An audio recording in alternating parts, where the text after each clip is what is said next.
You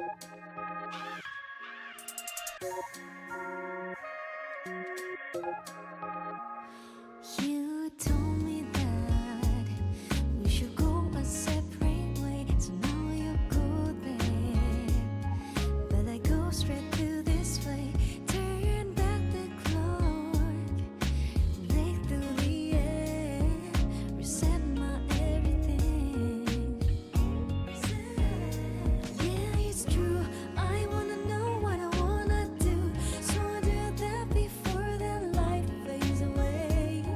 Oh, never give up, 'cause I wanna know where is the next place.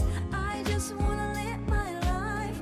The days repeat and the memory is real. Yeah, it's true. I wanna know what I wanna do, so I do that before the light fades away.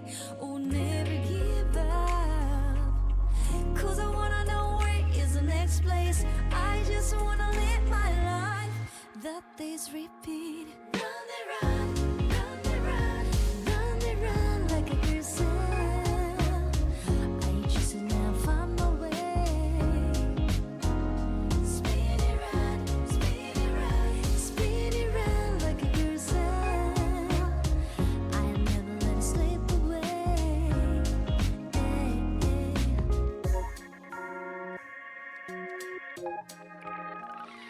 I'm spinning around, but I'm standing on my feet, breaking all the limits. Yeah, I'm reaching for the sky. You told me we should split. Now I'm moving on my own.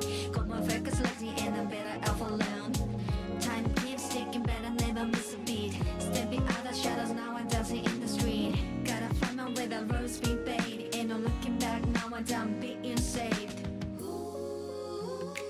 Yeah, it's true. I wanna know what I wanna do, so I'll do that before the light fades away. I will never give up, 'cause I wanna know where is the next place. I just wanna live my life. The days repeat. Run and run, run and run, run and run like a gazelle. I just now find my way. Spin it round, spin it round, spin it round like a gazelle. I never let it slip away. You told me that we should go a separate way, so now you go there, but I go straight through this way. Turn back the clock, break through the air, reset my everything. I just stop, no, I'm living to the top. Watch me shine, baby, I ain't never gonna drop. Life's a curse, but I'm leading every speed. Chasing all my dreams, watch me win, watch me win. Run and run, run and run, run and run like a gazelle. I just then find my way. Spin it round, spin it round, spin it round like a gazelle. I never let it slip away. Yeah, yeah. Run and run, run and run, run and run like a gazelle. I just now find my way. Spin it round, spin it round, spin it round like a gazelle. I never let it slip away.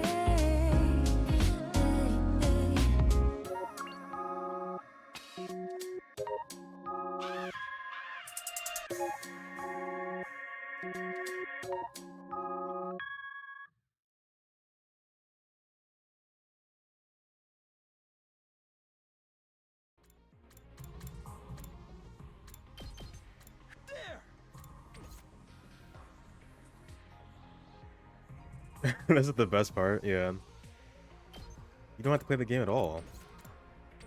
Matter of fact, I don't even recommend it. I'm just kidding. This is a good game. But it's a long time. More like stupid. Fucking stop having. Hello. Let me see if it's gonna tab in. There we go. We're not actually gonna play the game. Calm down. Wait. So, before I can give my dissertation about these characters and the overall story, I forgot we did not do all of the bonding events. Now, do I need the bonding events? No. Do I want to see them so I can get 100% completion? Yes. So we're going to get that done really quickly, and then we're going to start, because we are done with this game. After 200 hours on the dot, apparently. I checked my Steam thing. 200 hours on the dot. The only characters we have left are Yugamu, Moka, and they're all dead. Hold on. We're in the wrong timeline. And they're all dead. Let's go somewhere else. Let's go over here, maybe. Yeah, there we go. This one has a bunch of free time. Start here.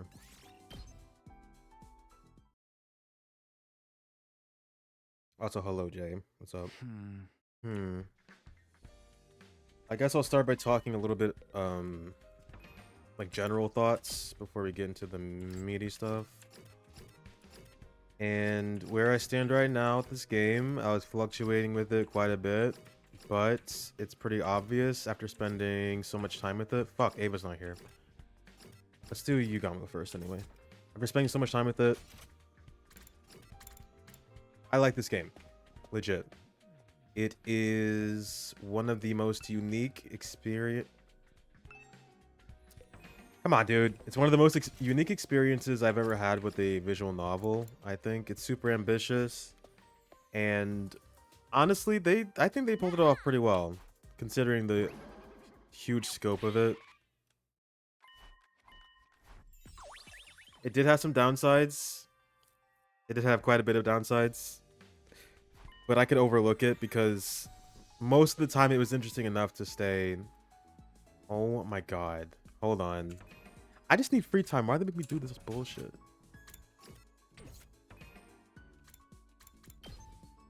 Go somewhere else. Let's do this over here. I'll start with the negatives first, because there aren't as many negatives as there are positives. Negatives are, number one, this game is repetitive as fuck. And that's kind of a given with the way it's set up. It loves to reiterate the same plot points, even between multiple routes. Again, though, it makes sense because not everyone's going to be able to play every single route, number one. Number two, they're not going to play it in the exact same order either. So that they have to be reiterative. They have to talk about the same things over and over again. It did get a bit boring after a while, but it's okay. I can still power through it.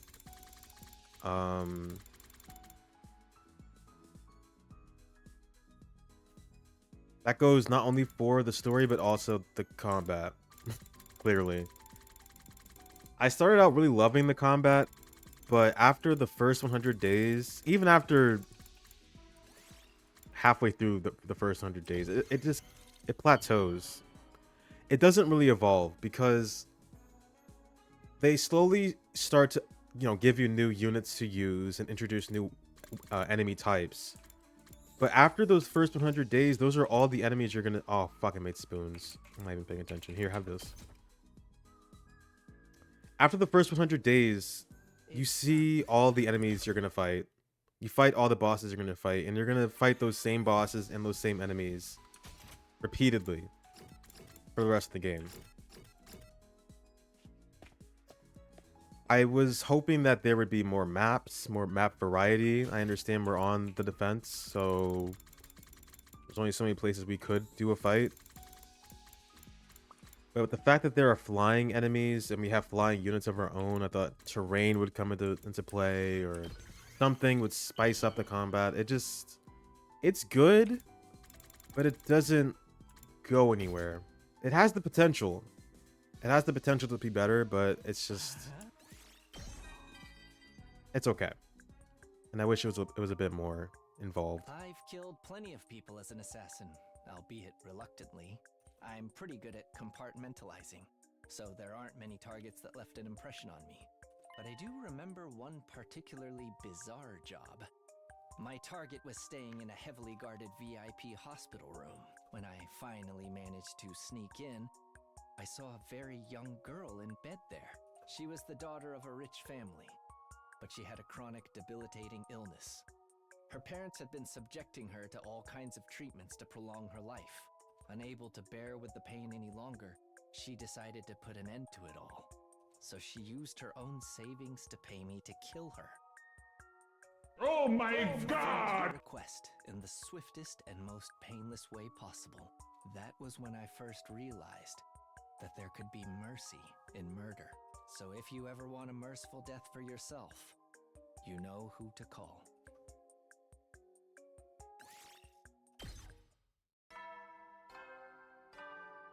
Yep. Yeah, so repetitive combat is a negative, I think, but it was also good in the beginning. It didn't go anywhere. I wish they evolved it more. And it was also way too easy. This game is I'm not trying to brag, but I didn't get below S in any map ever. I've never even seen anything below an S. I don't think it even exists.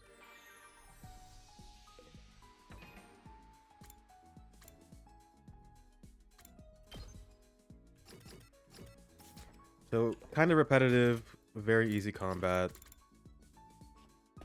But it's mitigated by the fact that you can literally skip every fight once you've already played it.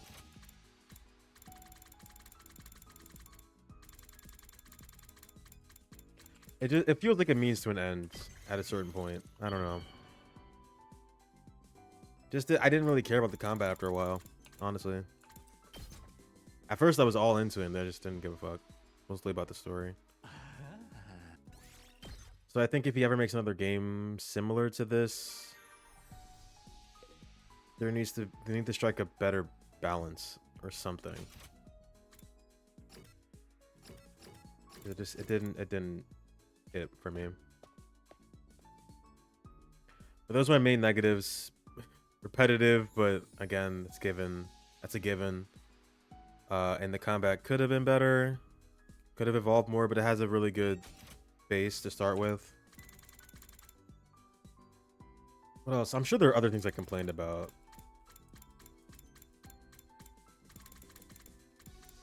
I think that was really it. I'm thinking. Yeah, I'd say those are the major two things. But overall, everything else that was good. Okay, maybe no, hold on.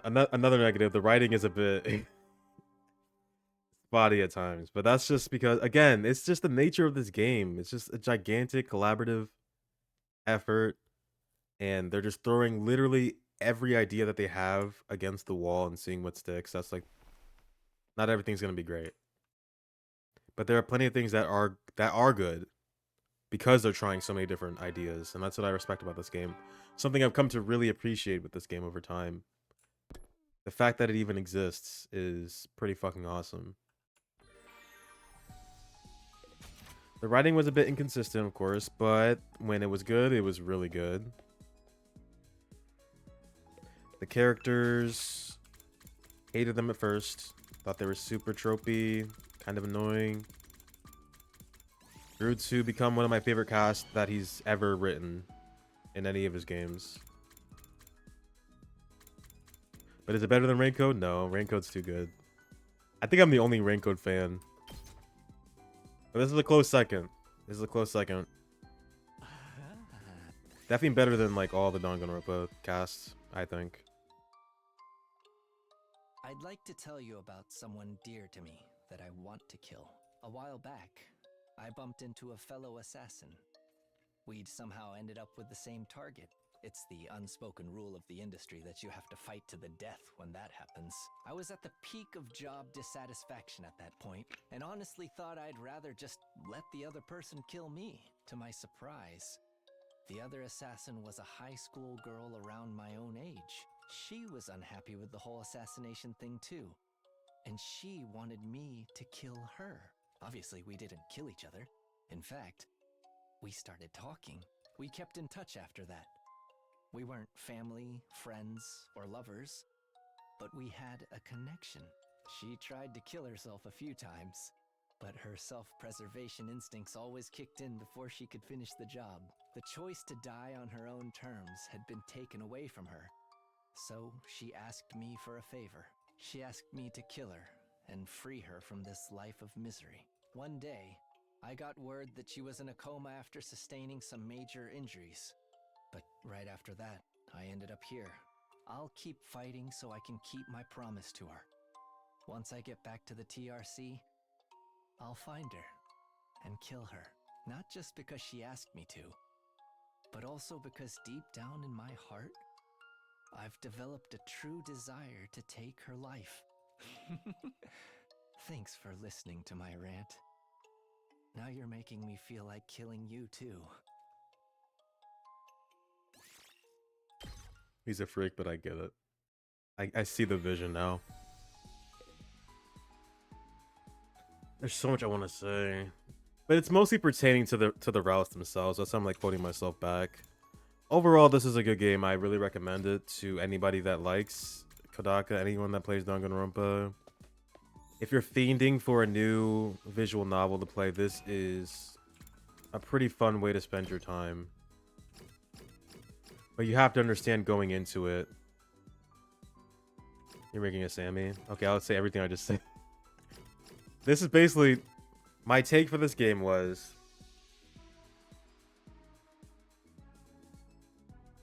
The negatives are...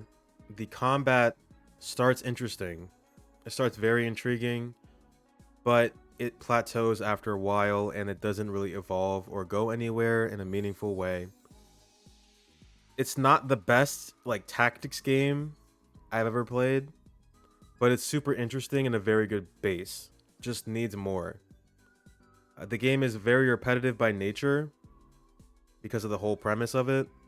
It's hard to dock points because of it, but also who cares? It's repetitive. You're gonna get tired of it eventually if you don't have the mental strength to see the same things over and over and over again and have characters reiterate things you probably already know. But again, that's the point, because they were all written in a way that someone could play that first and understand what was happening, right? But it's repetitive by nature. It's gonna get tiring after a while. And those are the main two negatives. Sometimes the writing is bad. Also a product of the nature of this game. Yeah, no, you're good. I don't want... No one needs to watch those. Those are mostly for me, so I can look back at this at like 10 years and be like, oh, look how stupid I was. Yeah, it's very repetitive. But again, it's just... That's how it's supposed to be. That's how this game is. The premise of this game is...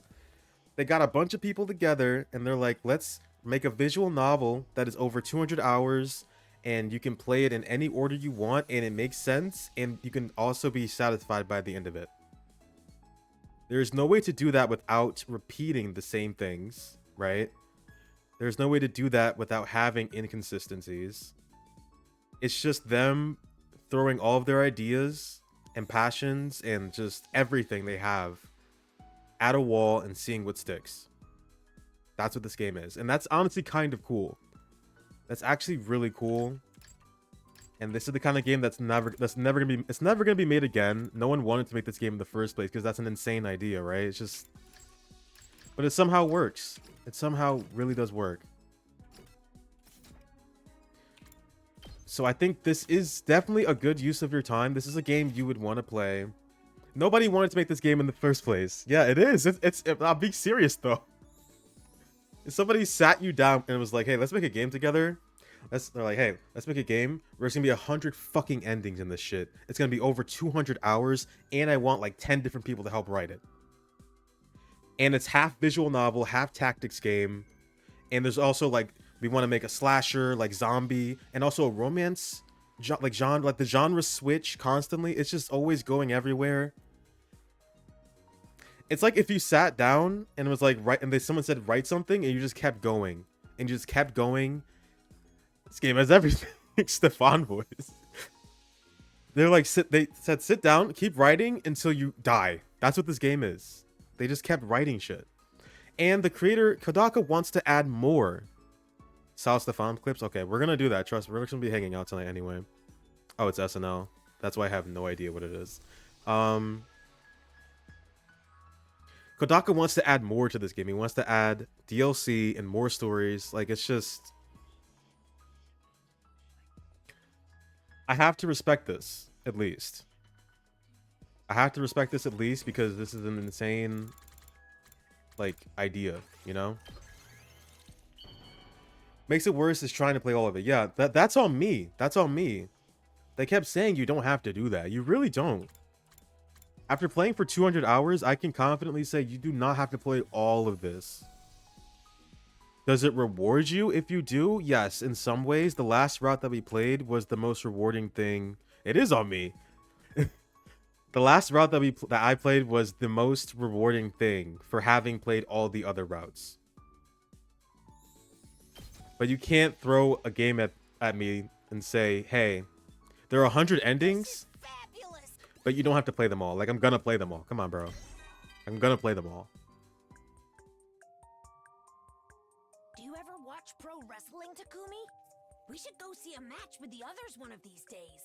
Wrestlers are never shy about letting their rivals know what they're feeling, all while dishing out and receiving crazy moves with the utmost respect. Hold on, let me listen to her wrestling rant. A true pro always gets up, no matter how many times an intense technique knocks them down.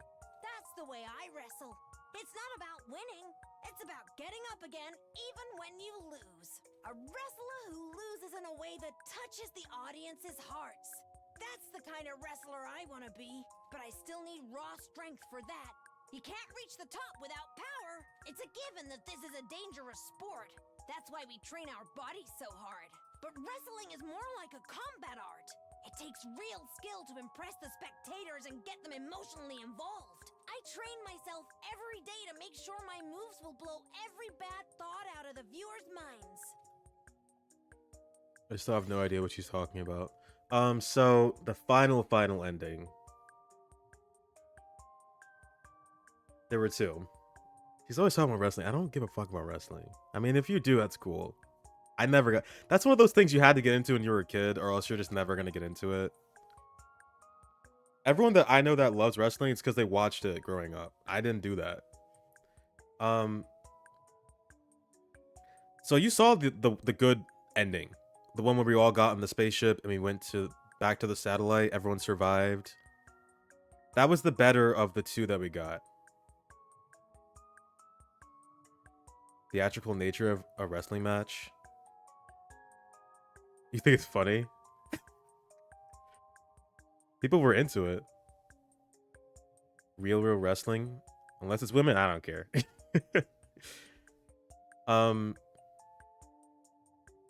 Yeah, so the one ending that we got, the better one, was we got on the satellite, we went back to no, we got on the spaceship, went back to the satellite, everyone survived. We broke out of the loop. Yeah, it's a lot of performance, I know that much. Drama, beef. Not just guys, like, punching each other. That's what it seemed like when I was a kid. I was like, why do I watch that? I don't care. There's gimmicks. I know. Faces, heels. I know about that. It's John Cena.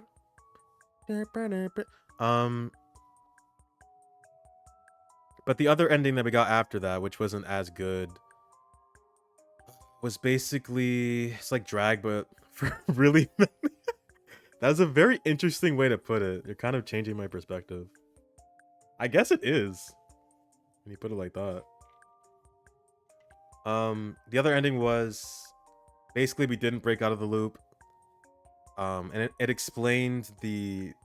You're not gonna know what I'm talking about, by the way, because I have to use all these terms because the game uses them. There's another timeline called the mystery route that we saw first. And someone's being misogynistic. Who is it? Instead of serving... Can I say that? Can I say that word? Instead of serving bunt, they are slaying bunt. Oh, hell yeah. Oh, yeah, it's June 1st. It's June 1st, baby. This is the only month you can be gay. After that, no more. Cut off. So, in the second ending, we basically moved all of the survivors that we had to a different timeline, and they survived, but Takumi and Hiroko stayed behind, and they died. And so we reset again. She went to her 147th loop. That was the ending. Wasn't great. Wasn't terrible. Yeah, let me... I have to do it again? Every time you type that word, it's gonna get stopped. Oh, because you didn't put an S. The first time you didn't put an S. That's why it stopped it again. That's a different one, yep. Every variation of that spelling is gonna get stopped. Yep. No matter how you try to spell it, you gotta spell it the exact same way, and then you'll be good. But yeah, it wasn't good. Basically, you didn't miss anything. It wasn't that great. The other ending wasn't that great. What was I even saying? Something about serving. We're trying to get these bonding events. We're almost done. They really don't matter, but I want to see them, and I want the 100%. I'm not a completionist, I swear. I'm not a completionist, but when you're like so close to 100%ing a game, you might as well just do it, right?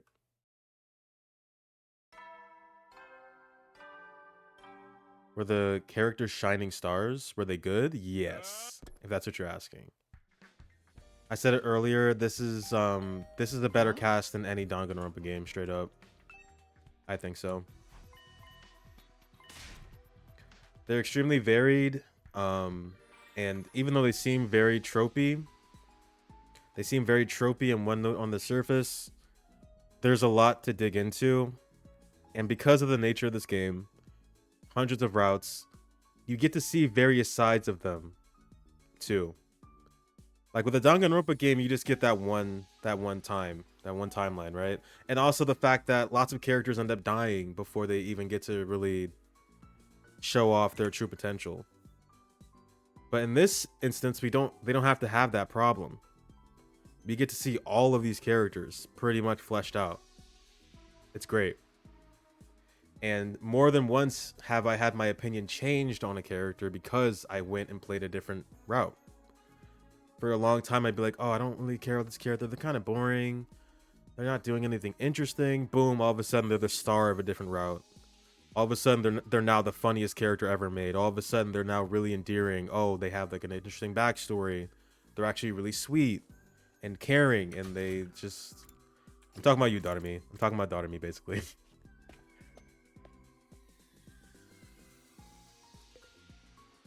Yeah, these characters are really good. At first, I wouldn't have said that, but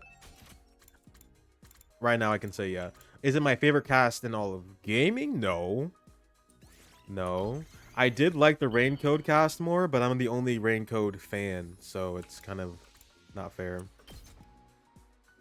But if we're comparing this to Danganronpa, which everyone is, it's better than a Danganronpa game, I think. Even better than V3, and you know I love the V3 cast. You know I fuck heavy with the V3 cast. This is better than V3. I am. It's true. No, seriously, nobody likes that game. I'm like, oh my god, I love Raincode. People are like, ew, why? That shit sucks. I'm like, okay, fine. It's bad, I guess. What? Alright, I'm the only V3 fan too. You don't... Well, when I say the V3 cast, I mean Shuichi, Maki, and Kato, and Kokichi. That's what I mean. Everybody else is whatever. You know who I mean when I say the V3 cast. Those four, I've always said it. I'm gonna keep saying it. Those four are better than every other Danganronpa cast. Seriously, they do a really good job with those four. I love Maki, dude. Love Maki.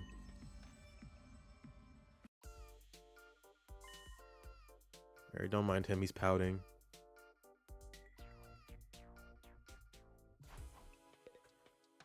Oh my god, let me just go back to a different timeline. Go over here. But overall, this game is good.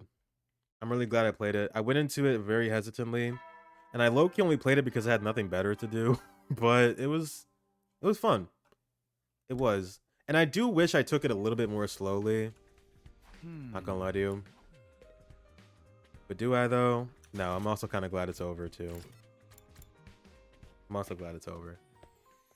Again, the real meat is gonna happen when we talk about all the routes and all the characters too. I'm gonna do a tier list.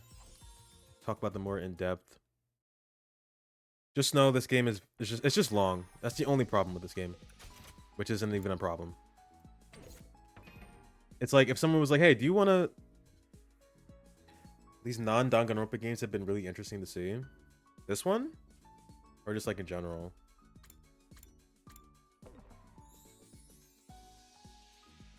Oh, for the studio. Yeah, for the studio. Add stuff to their portfolio. Yeah. I'm glad that they're doing that departure. I mean, I don't think Danganronpa is ever gonna have.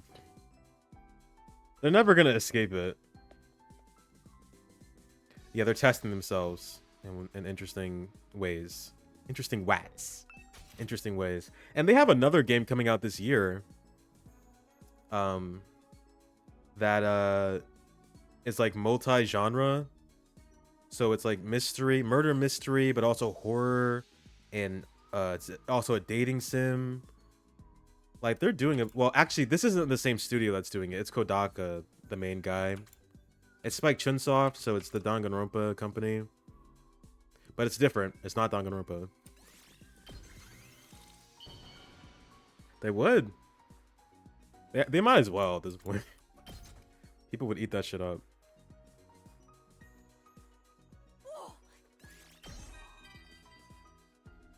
There is a romance like route in this game. It's kind of like a dating sim. My head just now. Now I really feel like training. Not my rival in love, mind you. A girl I met when I was first training to be a pro wrestler. I told you before that you needed absolute strength to succeed in this industry, right? That's why I tried out all kinds of martial arts, and I never lost. Except to one person. It was a female martial artist who clinched the championship at an American MMA tournament. There's a romance element to all their games. But demo. She'd remained unbeaten for more than 400 matches and was virtually the strongest hominid in existence. People called her Ogre. She was the same age as me. I couldn't believe how strong she was. Wait, what? Wait, what?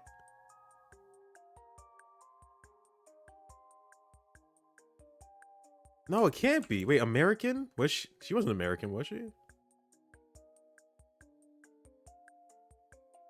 Or I guess she just went there? I don't know. She definitely was not American. Her name is Sakura. Maybe she just went there. This is... I don't know if this is her.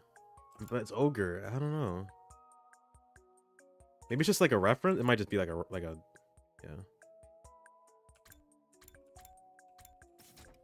But we've become good friends since then, and even go out for dessert and protein shakes sometimes. We spur each other on to greater heights. Thinking about her reminded me that I have to keep up with my training, even now. I did not expect to get a Sakura mention. I was so out of nowhere. What the hell?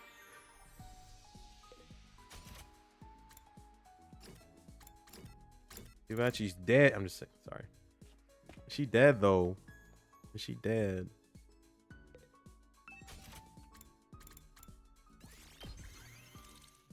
Whatever. Her memory lives on.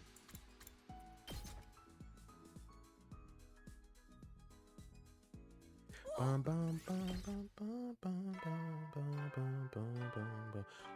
boom, boom, boom, boom. But yeah, this is better than Danganronpa. If anybody's like, "Oh, I want to play another Danganronpa," just play this. Just play this game.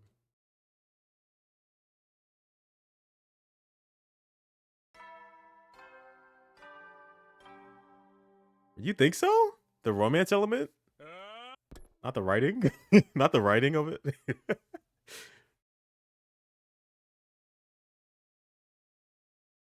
Hero.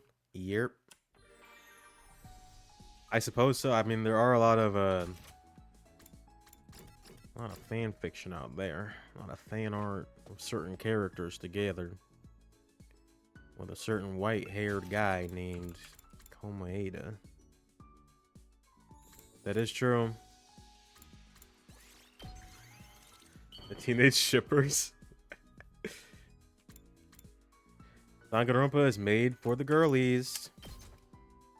It really was like the best thing ever when I was like in high school. Whoa, this is I was like, oh my god, this is awesome.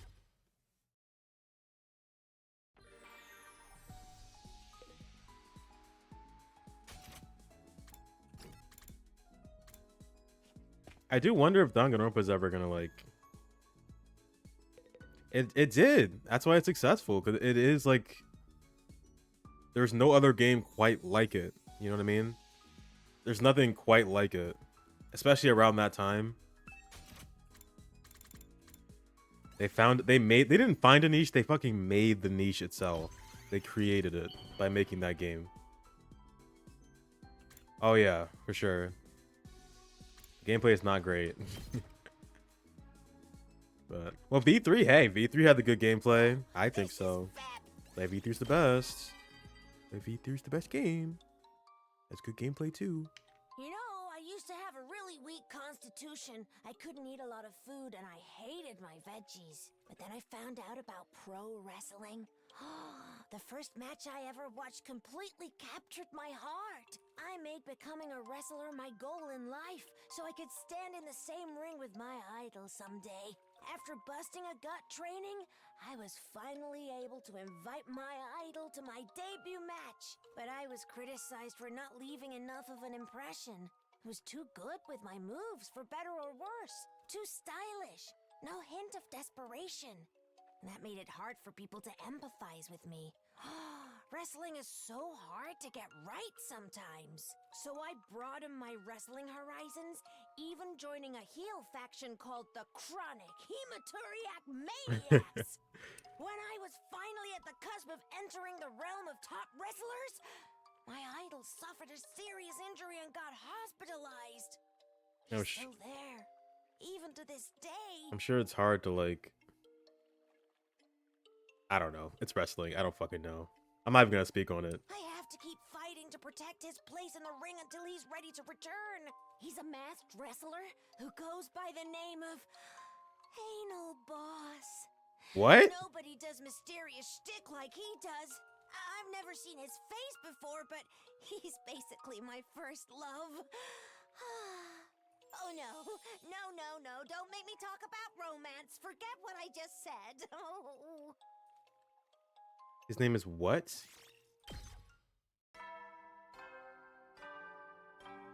Okay, Moko.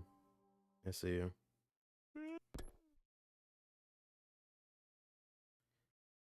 Oh boy. Also, this game is hilarious. Yeah, because we say things like anal boss. What the fuck are you talking about?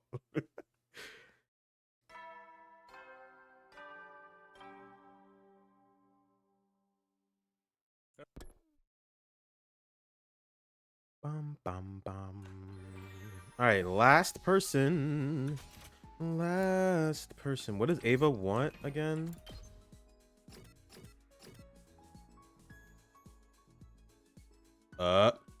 Yeah, I'm not listening to that. Not at all. She wants a photo album. What'd they even say? I forgot. Fuck the Mono Cubs. All my homies hate the Mono Cubs. Pieces of shit. I fucking hate them, dumbass bears. Fucking hate them. Rise and shine, Ursine. Their theme is really good, though. The first time you heard that shit, you were having like a fucking out-of-body experience. You were freaking out. It's hilarious. 1, 2. I'll give her this. Oh, we're running out of material. Shit. I don't want to go get any. Can I give her flowers? Does she like flowers? Or does she want the potted plant? Perfect. There we go. If only they waited to drop that track in the game, it would have been like mid-game saving grace. What are you talking about? You love V3. You loved it I in its am not entirety. worthy of such a lovely gift. He is all that Are remains. you wondering if I still have memories of my time as a commander? I truly had no idea I used to be your enemy. I do remember some other things, though. Don't lie to me. Don't lie. In retrospect, is it actually? I felt like you were over that shit. Nothing's gonna beat Danganronpa 2, huh?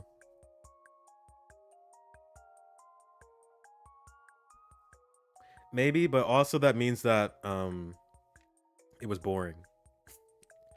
If you're rushing a game, it's not always on you. It could also be because the game is fucking slow as shit or not doing anything with its story.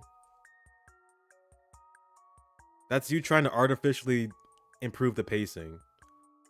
You were hungry for a hyperfixation and it wasn't clicking. Yeah, see? And it was boring. Yeah, I mean, it's okay. Listen, a lot of people don't like V3. I'm the V3 champion. I am the V3 champion. Pacing was ass. That's fair enough. It does kind of drop the ball in the middle. Chapter 3. Well, Chapter 3 is usually never good for any of the Danganronpa games, right? Maybe, yeah. Especially the ending. The ending did drag. I can't lie. The ending was super long. Haktua. You don't like Angie? You don't like her Haktua god? Haktua bitch is crazy. Like how I used to be known as the Paragon of Nature, a title bestowed upon me by God himself. I was born with the ability to do battle. People like me are given a divine title. To unleash our abilities, we must transform into our battle form. It makes us one with God. I fought against the SDU using that power, did I not? But I never wanted to fight. I never... My head... I'm sorry. I always get terrible headaches whenever I try to remember the past. Please, excuse me. Ava's great. Ava's great. I'll talk more about her in a second, but the problem with Ava is that she's always suffering. Us being able to talk to her like this is a problem in and of itself because she needs to be she has to be brainwashed to join us. And the first time we did it was really fucking disturbing and I hated it. But now it's okay because she's funny. She say funny thing like when she was making fun of her sister. She was like, what'd she say? I remember. Hold on. She was like, go burn ants with a magnifying glass if you want to be a sadistic bitch. I was like, oh my god, Ava. She's got a mouth on her. She's awesome. I love Ava.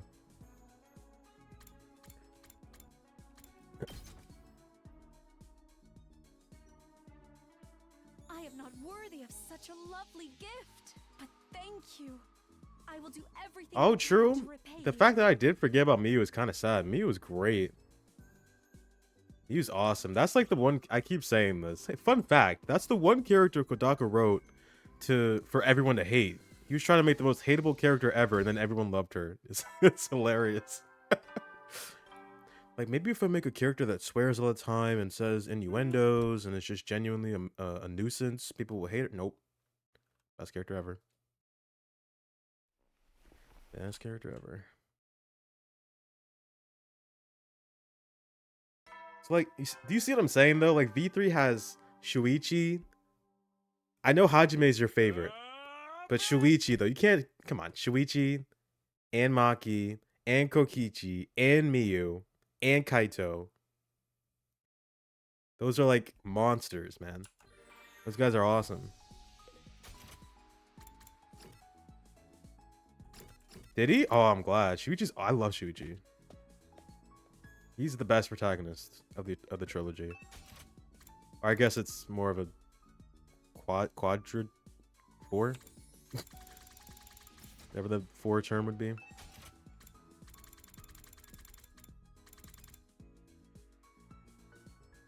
No, what? Never mind. Take it back. You think so? Maki, well, Maki's my favorite, but I don't know, man. Shuichi's pretty great because he grows. He grows quite a bit from the beginning to the end. I like Shuichi. Sure, he does. He has something called a character. He has something called a character arc, but that is why he's outshined because he has a character arc. What are you saying to me? Who's he outshined by other than Maki? I guess Kokichi too. I think he's better than Kaito. Or like other protagonists. Is Hajime better than Shuichi? I am not worthy of such a lovely gift.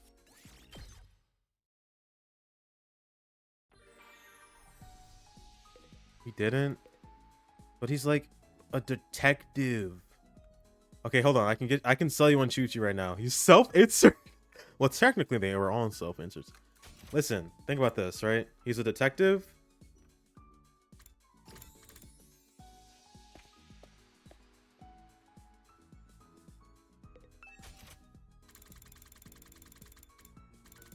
And he takes his hat off. Come on now. Name one other protagonist that takes their hat off. You can't. You can't do that, can you?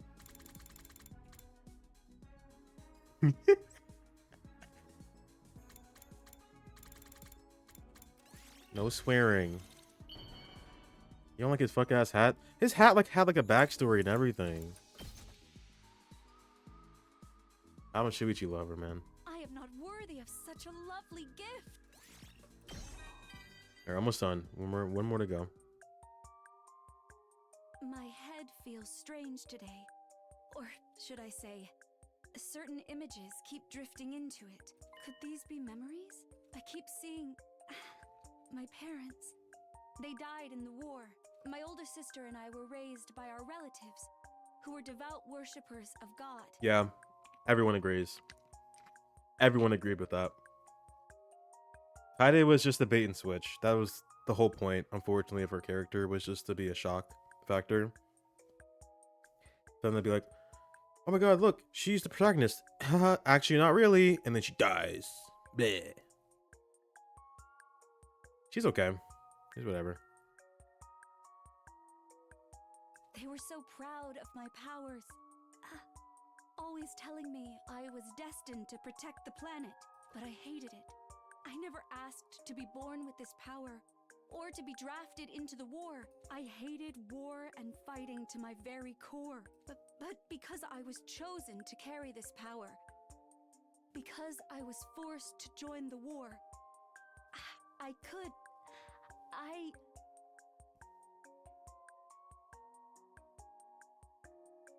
What? What is that? Good night pun? sorry, my head.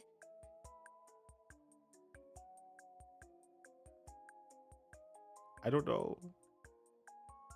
Should I know that? You're saying it like I should know it. What is that? Hold on.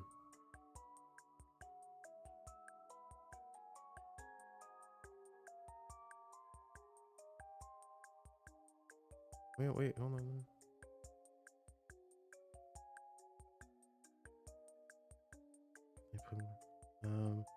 Coming of age drama story. It follows the life of a child named Onodera Pun from his elementary school years to his early 20s. It's a manga. I've never heard of this. Oh wait, no, I know what you're talking about. Never mind. I've seen it. Calm down. I saw.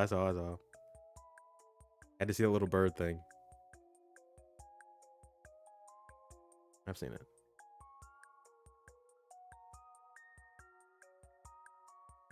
How is it? Or did you just start it? I'm afraid I must stop here. That's good. That's good. Oh, you just started it. So I'll have to wait to hear your true thoughts. Let it sink in.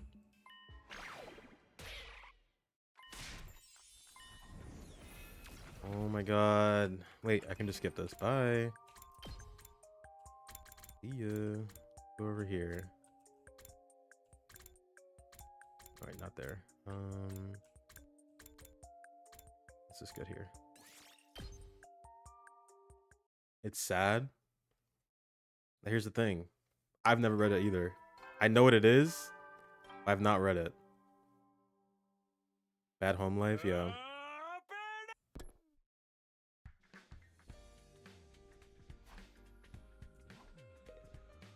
It's gonna hit you right in the feels.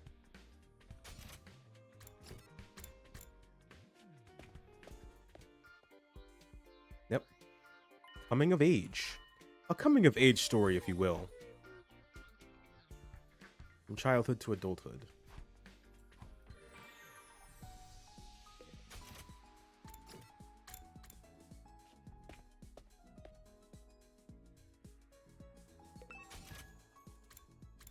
Need more potted plants in this bitch. Why'd you start it? Just finally got around to it, or did somebody spur you into it? Did you get inspired?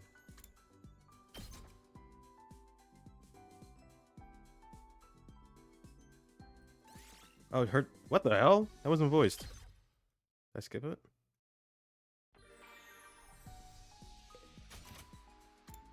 That was weird.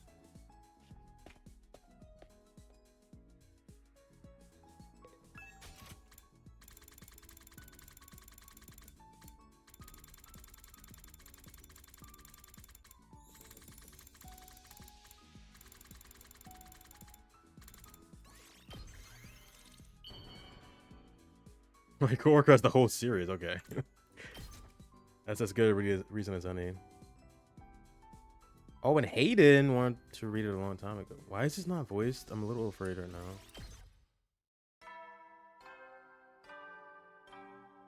Finally hitting the backlog.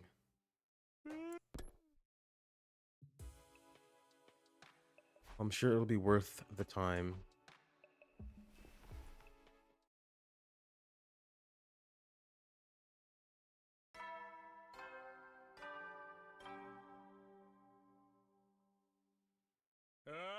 We lent 3+4 by Hayden over a year ago. We've had them ever since.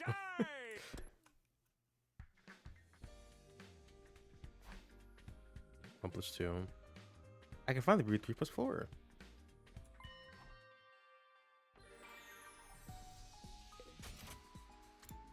Well, I'm sure it's gonna be amazing. You have to tell me when you're done reading it.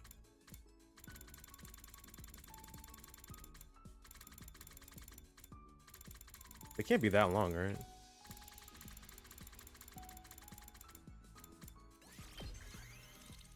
How long does it take you to like read a book, I guess? Usually. Like average. Is it super long? Yeah, that's true.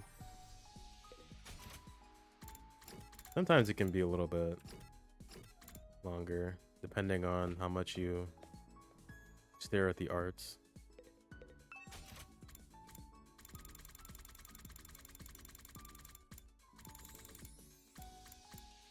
I mean, I don't really read a lot of manga. Not recently.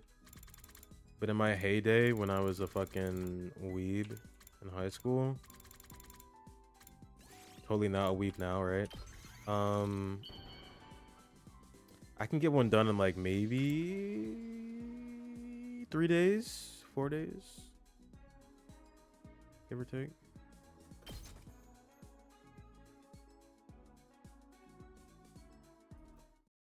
What the fuck? Oh my gosh, this glitched. Oh my god. It's not working. Hold on. I'll look this shit up. Don't think I won't. Go over here.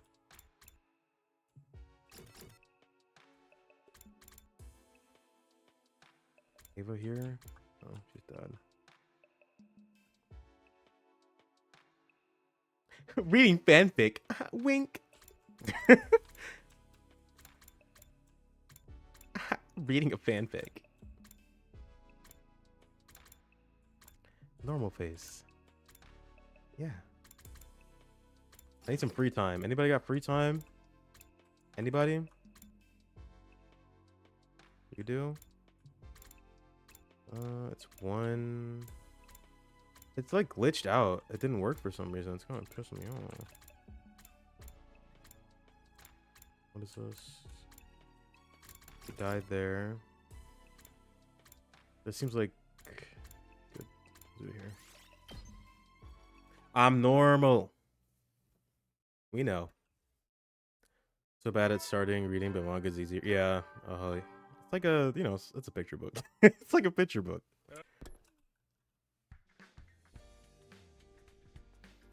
I'm just kidding. It's a joke. I'm just joking. I'm a little bit afraid because this shit's glitching out. If we have to look up the last one, I'll just look it up. I'm not going to spend all night doing this.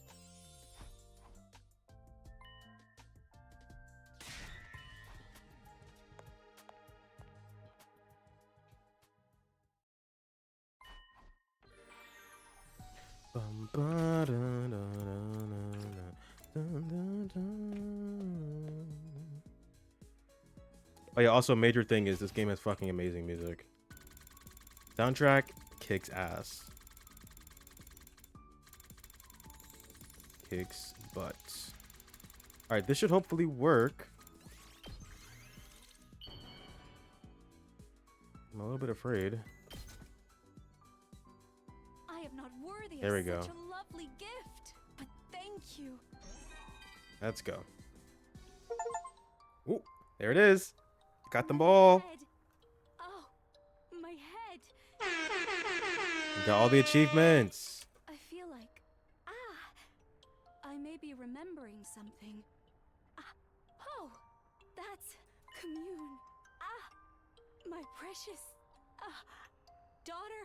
I promised to raise her as my own. Ever since her parents were executed, by my sister, I wanted her to be happy. That is what I have to keep living for. Even if I must be enslaved, imprisoned, used like an object, I'll do it all so long as I can return to Commune someday. I want to go back. Ow! To my daughter. Please. Don't kill me. Huh? I'm sorry. What was I doing again? Oh yes. I must continue to make myself useful. Mr. Semino, do not hesitate to let me know if you have any instructions for me.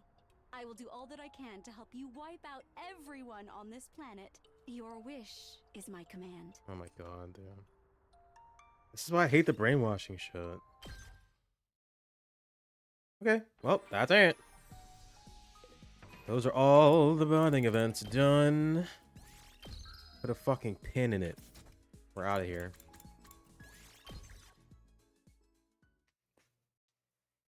Oh. Good game. Let's do the tier list now. Gotta set it up though.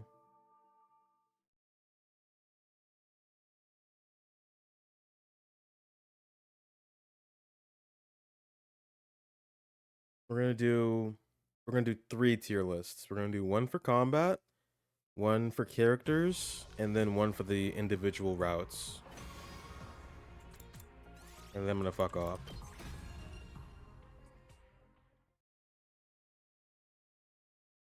So give me a second. I'm gonna set it up.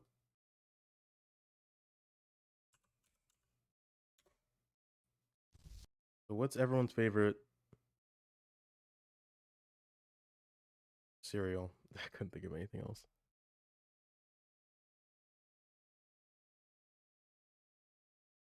This might be a little bit loud.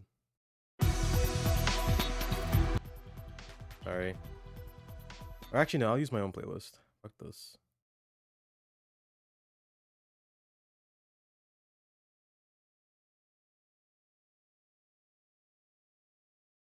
I'll use my own.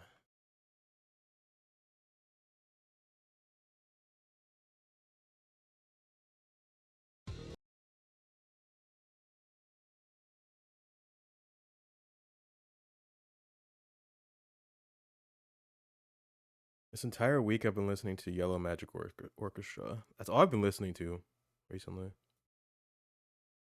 Like not a healthy obsession.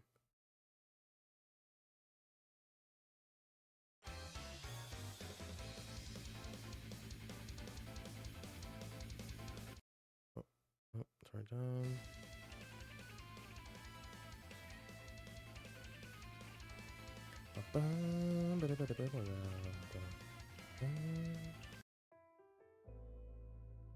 Okay, shuffle that around.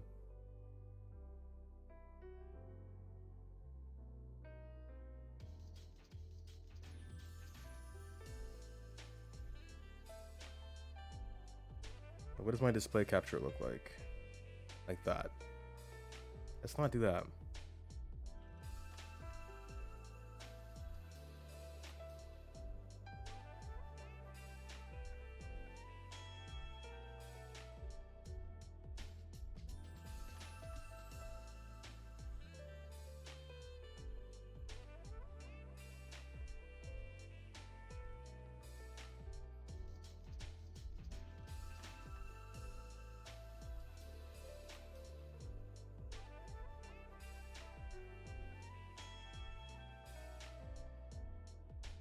Okay.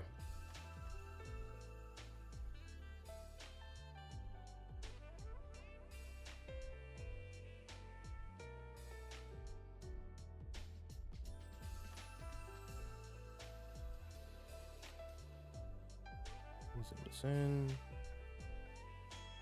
Can't see what time it is. It's not June 1st here. My face is here. Good, good. That's good. All right. Here comes everyone's favorite part. This is going to be the combat tier list to start. Oh boy. This should be easy actually.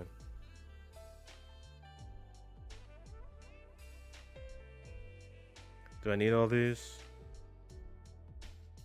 Delete this one.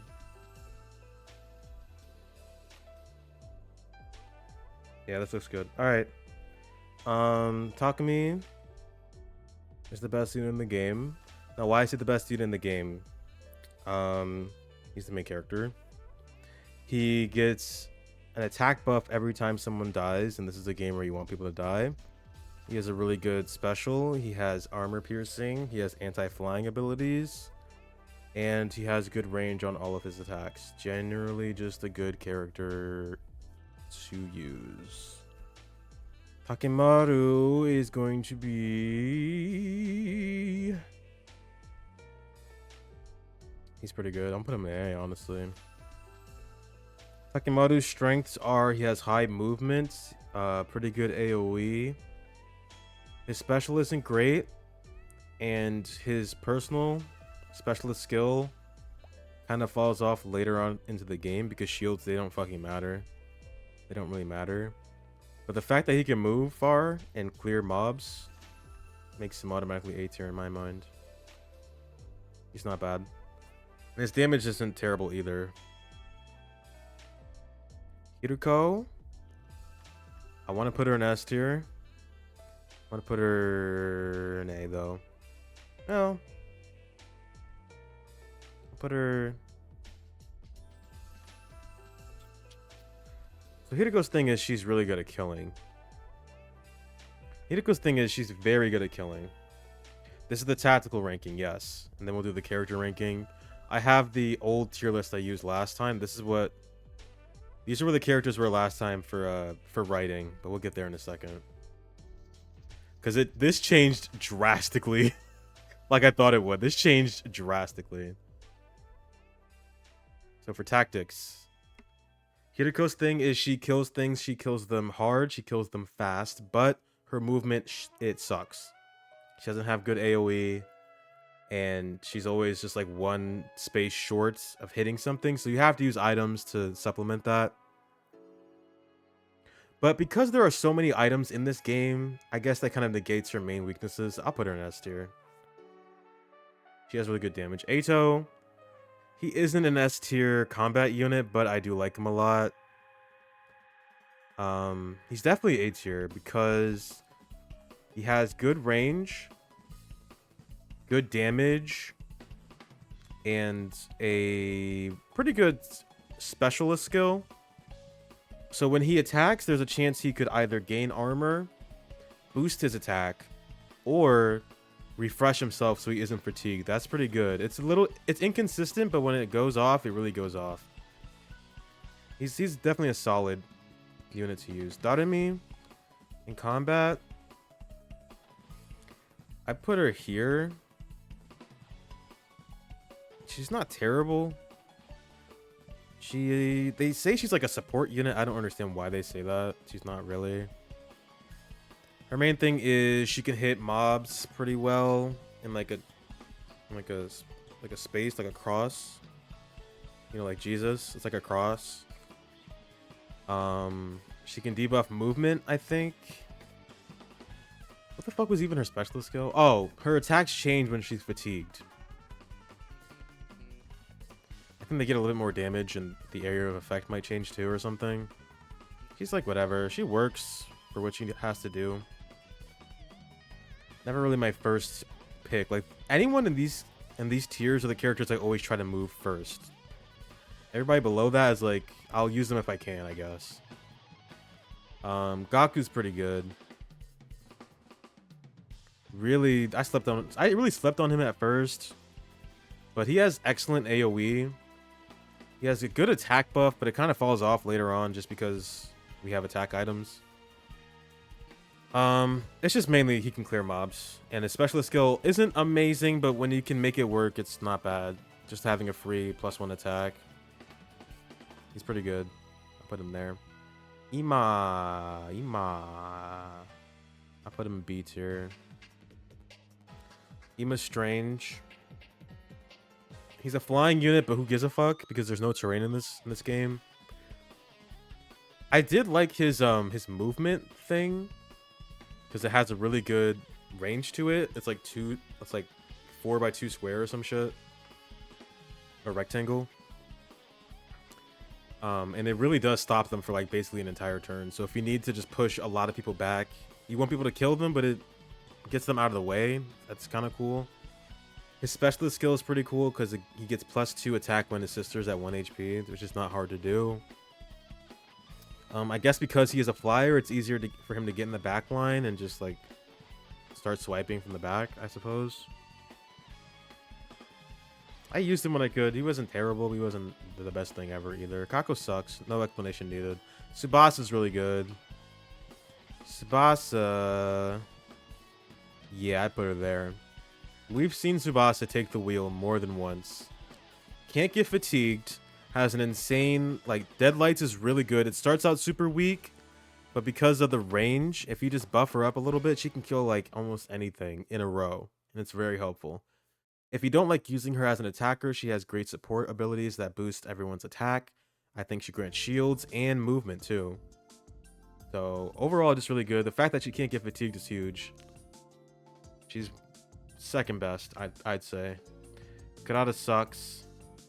No explanation needed. Kyoshka. Oh my Kyoshka. At first I was like, oh, she's great, but like, eh. She's one of the few units that has armor piercing abilities, which is good. The Takumi exists. Her specialist skill gives her +2 attack if the enemy's on their own. But I can just clear things with Tsubasa or Gaku. Like, do you see the problem here? She wants to duel people, but like, we want to clear enemies as quick as we can. She can help in a boss fight. When Hiriko, in the first route, when Hiriko's dead, she's like your best boss killer for a while. But after that, it's like, she's whatever, I guess. Shoma's not bad. He really isn't that bad. But again, this is an aggressive game. You want to just kill things. You want to be on the offense. You don't really want to sit on the defense too often. He's fun to use. I actually really enjoyed using him. It's funny how he's like just a guy in a robot who just stands there. You can take aggro away, which is pretty cool, but again, you're more likely to use everybody above as opposed to Shoma. Nozomi's tough to rank. Being able to heal stun is already huge. But I'm not gonna lie to you, I didn't really use her that often after a while. I know there's a strategy where you can just spam ults with her and heal with her thingy, but I put her in A at least. She's good. I understand why she's good, but for me, did not use her as often as I probably should have. I didn't really see a need, not gonna lie to you. Yugan was pretty nice, man. I slept on him. He's not this good though. I put him here. Pretty good range. Being able to inflict bleed is pretty cool, I guess. Granted, it's not gonna ever really do anything just because the enemy will be dead already. But as long as they're debuffed, he can put out some pretty respectable damage. I used him as a boss killer quite a few times. Specialist skills, not bad. He's decent. Not the best thing ever, but he's not bad. Moko. Moko. Where do I put you, girl? I've heard she's like Shoma, but can't attack. But she's more than that. I didn't mind her. I feel like I use Moko the most, honestly. I used her more than Daughter-Me. Maybe I'll put her there. I'm thinking about like what is the likelihood. I'm ranking this in order of how likely I am to use that character to do things in a match. Call me crazy, man. I didn't mind Moko because she has a good range with her main attack. I liked the idea behind her playstyle, which is to throw her into the middle of enemies, set up shields, and just take damage. And then next turn, turn all that damage or turn those hits that you took into damage. I think that's pretty cool. I used her quite a bit. I don't know. I didn't really think she was that terrible. She has good HP, a good base attack. I think her specialist skill is pretty cool. She has that one move that gives her stun. Not helpful. But everything else about her is pretty cool. I don't know. Yeah, call me crazy. I'm gonna put her there. Ava's good. Ava is... I'll put her next to Nozomi. After a while, didn't really use her as much, but when I get the chance to, she's not bad. She can kill things pretty easily. Really good specialist skill. Obviously, I wish her main skills were a bit stronger because they're all one attack, but I understand why they're like that because you're supposed to get the bonus from her specialist skill. She has armor piercing. I think she has anti-flying too, and she can grant herself shields. So she's all around pretty decent. Great range too. Yeah, I do it like this. This is my combat tier list. So let's do the character tier list, which will be a little bit more involved. And also drastically different from what I had before. So let's reset this. Can I reset it? How do you reset this? Let's put them back. We are going to rank them from... We're going to rank it from best character to worst character. I think that's how I'm going to do this. And this is going to be in order. So my favorite characters are going to be towards the left. Least favorite towards the right. That's what I'm going to do. I'm thinking, do I want it to be like this?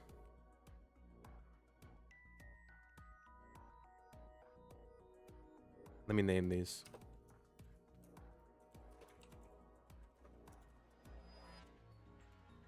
Oh.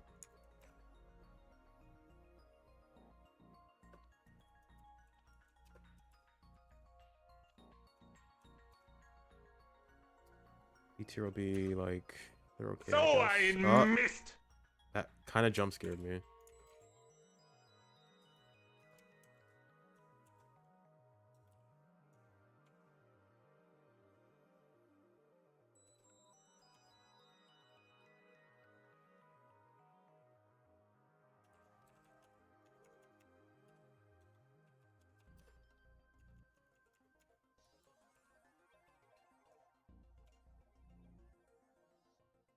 I can already tell you who's gonna be down here.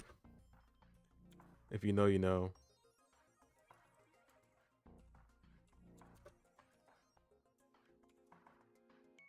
Alright, so let's cross-reference here. This is gonna be the character tier list based on writing. You know, I'm gonna put on my Hiroko cosplay so we can... I'm gonna give you a very thorough dissertation here about these characters. I am a professional writer. I've been writing for 15 years, and I'm 15 years old. So, let's see what we had last time. Yes, this is a shit tier list. This actually is really bad. I don't know what the fuck I was thinking. This was after the very first route we played. So this is very unfair to Moko because she died and she was a monster. I didn't get to know her at all. Had Eito, Hiroko, and Sirei in S tier.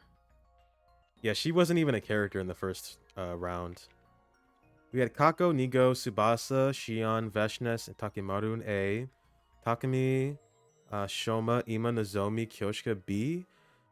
These are the characters I wasn't sure about. I know for sure where I'm putting all these guys. Gaku, Yugamu, Darumi, Kurata, and Ava. Very interesting. Okay, let's start. This is going to go from best to worst. So, who is the best character in the game? I will give you a wild guess. It's Eito. Eito is the best character in the game. Now, why is Eito good? Well, let's talk about it, shall we? Eito is awesome, cool, and sexy.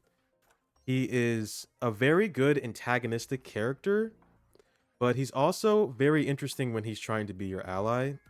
I think the fact that he acts like 90% of the time when he's doing anything in this game is hilarious to me, and he's really good at it. It's either he's really good at acting or the cast is really dumb. I think it might be a combination of both. He's genuinely just a hilarious character, even if he doesn't mean to be. And I do enjoy how he gets the jump on everyone like all the time. It's really funny to see Eito just do things in the background. He's kind of wacky, man. But the main thing with Eito is his hatred of humanity. And I remember when I first played this game, I was like, I need to see more of that. I'm very interested to see where that goes. Didn't really go anywhere, but that didn't diminish my love of this character, because we also got to see a bit of him in his own route from his perspective. So he hates humanity because honestly, it's just implanted in his head. He has a cognitive disorder that some faction gave him when he was in the pod or whatever. So now he sees people as monsters, and that was compounded with his, oh my god, that's loud. That was compounded with his penchant of reading, learning more about humanity, and having that feed even more into his cognitive thing. Not only seeing people for monsters, but also learning about what they've done in the past. It doesn't justify him being a murderer, but he also is not technically a murderer either, because everyone's pasts are fabricated. Is treading. It's treading. It's treading water. You're stressing? Oh, interesting. Are you okay? Is your cat sitting on your keyboard? He's cool. Eito, it's honestly because he's goofy. He's a goofy guy. I'm suddenly illiterate. It's okay. I have glasses on. I'm going to fix that. Wait, you have glasses. You have glasses. That's no excuse. He is. It's true. I'm not gonna lie. I like him because he's a goofy guy. He's a fucking goofy guy. And he's pretty smart. But he has a genuine want to... He wants to change. He doesn't want to be this way. Outside of the killing and the genocide. He doesn't want to hate people. He doesn't want to feel this way. But he has no choice because he literally sees the world in that perspective. But when he actually tries to change his ways, I think it's actually pretty interesting to see. Eito's the best character because whenever he's on screen, whenever he's in the plot, anything could happen. Anything can happen. He's never just gonna sit there. He's gonna be doing something, and that's why he's my favorite character. He's always gonna be doing something. Who's next? Fuck, I already forgot. Oh.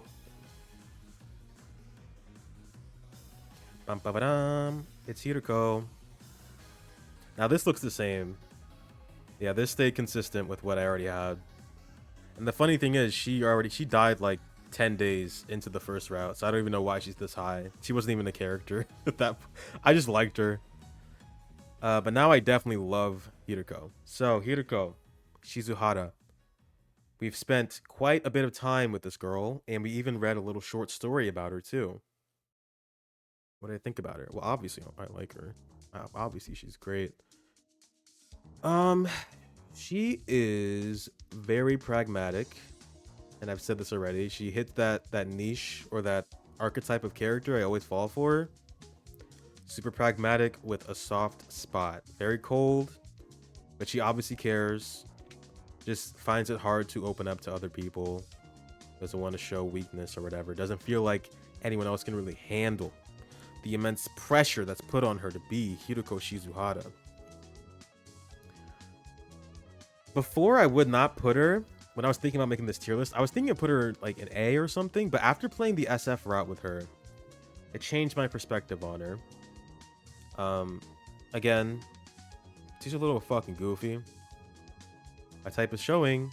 Do they have glasses on? Yes. No? Then fuck them. I'm just kidding.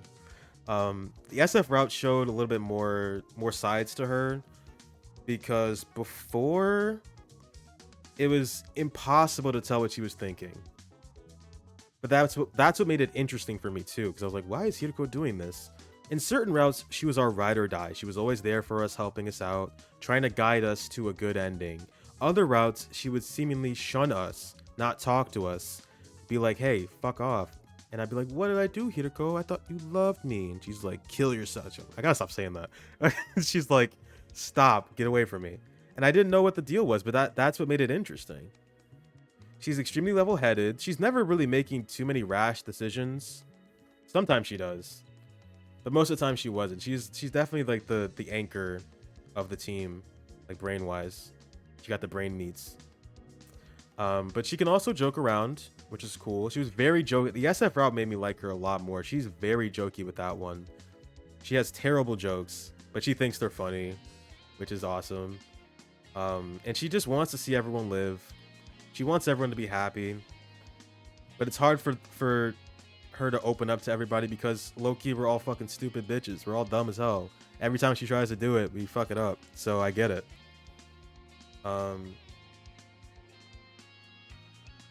She's the second best character because she has a brain, and that I value that. I value having a brain.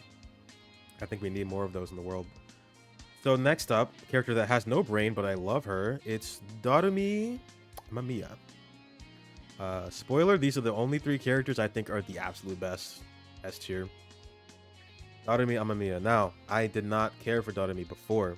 As you can tell, she was C tier. I didn't know how to feel about her. I thought she was super fucking... I've said this like 5 times already, but you know. I thought she was super annoying. I didn't understand it. I didn't understand her jokes. I mean, I did, but I thought they were like kind of cringe. She never really added anything to the overall plot. It just felt like she was there, you know? But now my perspective on her has changed immensely because of Retsnam. And even the killing game route, and every route that came afterward. Yeah, and I honestly, I think I did say that. I was like, this could either be the worst character ever made or the best. And there's no in between. She's a character that could have gone either. Yeah, she could have. If they didn't do what they did with that route, with the Retsnam route, if they didn't show more sides to her besides the edgy, besides the edgy joking thing all the time, if they didn't show any more of that, then I would not have liked her straight up. I wouldn't have liked her. Like, oh, she's making references to things I know. Like, I don't care. I want to know why the fuck we're on an alien planet. I don't care about no damn Danganronpa references right now. Like, that was my thought process. But after I played her route, I saw more sides to her, surprisingly. It was kind of poetic in a way, because I didn't really see her. I feel like she didn't contribute anything, but then after I played her route, all the routes I played afterwards, she was like saying things that made sense and was actively contributing. And she's not stupid. She likes to act like she is, but she's not dumb. No way.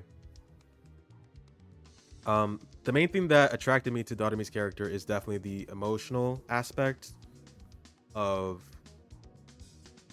putting on a persona, a facade, if you will.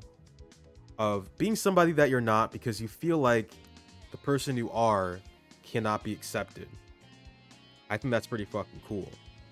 I think that's a really cool idea for a character. And again, it's pretty obvious looking at her character design, but I didn't think that because they didn't do anything with it for so long. But yeah, after playing her route, Doremi she's funny now to me for some reason. Now she's like actively funny.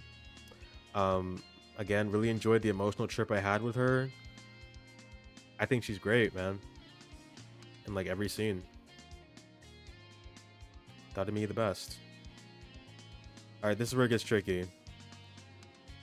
I don't know. Alright, so there's gonna be a lot of characters in the A tier. I didn't hate that many people in the end, which I'm surprised about. A tier is gonna be the first one. This is in order, of course. My favorite character that's not quite S tier. I'm gonna put Tsubasa. Miss pukes a lot. Miss Mechanic. I shouldn't have called her that. You know what I mean. She pukes. Where was she before? Oh, she was actually an A tier before, surprisingly. She was an A. She moved up though. She's the best one in my opinion now. So, Tsubaba. What do I think about Tsubaba? I'm not gonna lie to you, she's a bit of a plot device because she's a mechanic that can fix like anything. She can make anything. I feel like that shouldn't be possible. If you spent your entire childhood in your grandpa's workshop working on cars and shit, how the hell do you know how to fix a spaceship? Like, that's crazy to me. But she's the can-do-it-all mechanic girl. She's helped us tons of times in the story. She's not an idiot. I like that. And also, it's like, seriously though, I don't know shit about I can't fix nothing. Well, I mean, I could fix like a TV or something, I guess, but like if I needed to fix a car and then someone's like, hey, can you fix my spaceship? I'd be like, no, those are two completely different things. But she can do it somehow. She can make a baby jar. She can make a life detection device. What else did she make? She can make a gun. I'm like, bro, what can't she make? Oh yeah, totally. I just think it's hilarious because she's the only one that has like mechanical know-how, so she has to be the only one that can make these things. Unfortunately, no one else has that experience. But yeah, Tsubasa. So I ended up liking her a lot more after the killing game route, which is the one we kind of like dated her in. It showed that, and also the Veshness route is where she was good. It showed the way that Tsubasa can change over time and also on a dime, bars. So her main thing is she's kind of weak-willed, easy. She's like, you know, quick to turn away from fights and shit. She doesn't want to fight. She doesn't like conflict. She kind of prefers to be on her own, which is pretty relatable. She's kind of an introvert in a way. But when she cares about somebody, when she cares about not just somebody, but the people that she loves, right? She can pretty much do anything she puts her mind to, which I think is pretty cool. Very good emotional support for the cast. Pretty much everyone in the cast. She's always there. Very emotionally intelligent too, and not quick to judge, which I can appreciate. She's just like overall just a nice person. I like her. She's not my favorite character in the game or anything, but she's always nice to see on screen. I can never think of a moment where I'm like, damn, I hate Tsubasa right now. Like, I always seem to like her. The puking thing, I don't, it's like weird. It's a part of her character, but at a certain point I just kind of ignored it. It's like whatever. She just does that, I guess. She just throws up a lot. It'd be different if we actually saw her throwing up. I guess that might change my perspective of her, but like, it's whatever. So she's good. She's solid. Just a nice person. We need those. Fuck. In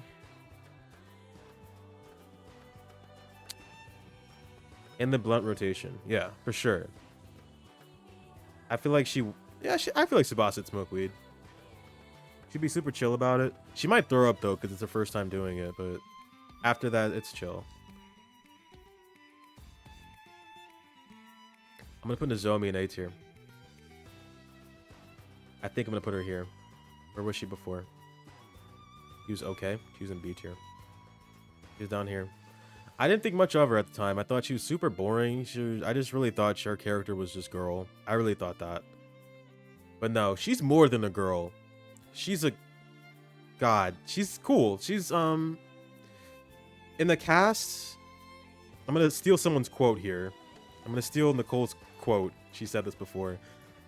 In a cast where things change constantly, Nozomi is someone that sticks to her convictions and never wavers. I can really appreciate that. She is kind of like Tsubasa in a way, emotionally intelligent, never quick to judge, and always willing to lend people an ear, which is good. The coolest thing about her, though, like I said before, it's the conviction. She believes in what she believes. No one's gonna change her mind about it. Nothing you do or say is gonna change her mind about it. And hell, if she's the last one standing in a fight, she'll be that person. She's kind of a badass when she puts her mind to it. I like that. I can't say she's like the most complex, interesting character ever made. Her thing with her mom, I think, was probably the most interesting thing about her. Like, she grew up as a test subject. And she didn't really understand the idea of love because her mom treated her like a lab rat. But it's kind of open-ended to see, like, did her mom actually love her? Was she just using Nozomi? Should a daughter have that unconditional, like, need to please their parents, or is that, like, fucked up? I don't know. There's an interesting conversation to be had there. But again, I like her. She's nice. She's good. She's solid. Never hated her too much. And anytime where she was against me, the main character, anytime she was against the main party, it felt like she was in the right. It really did. I feel like she was never really in the wrong, like, ever.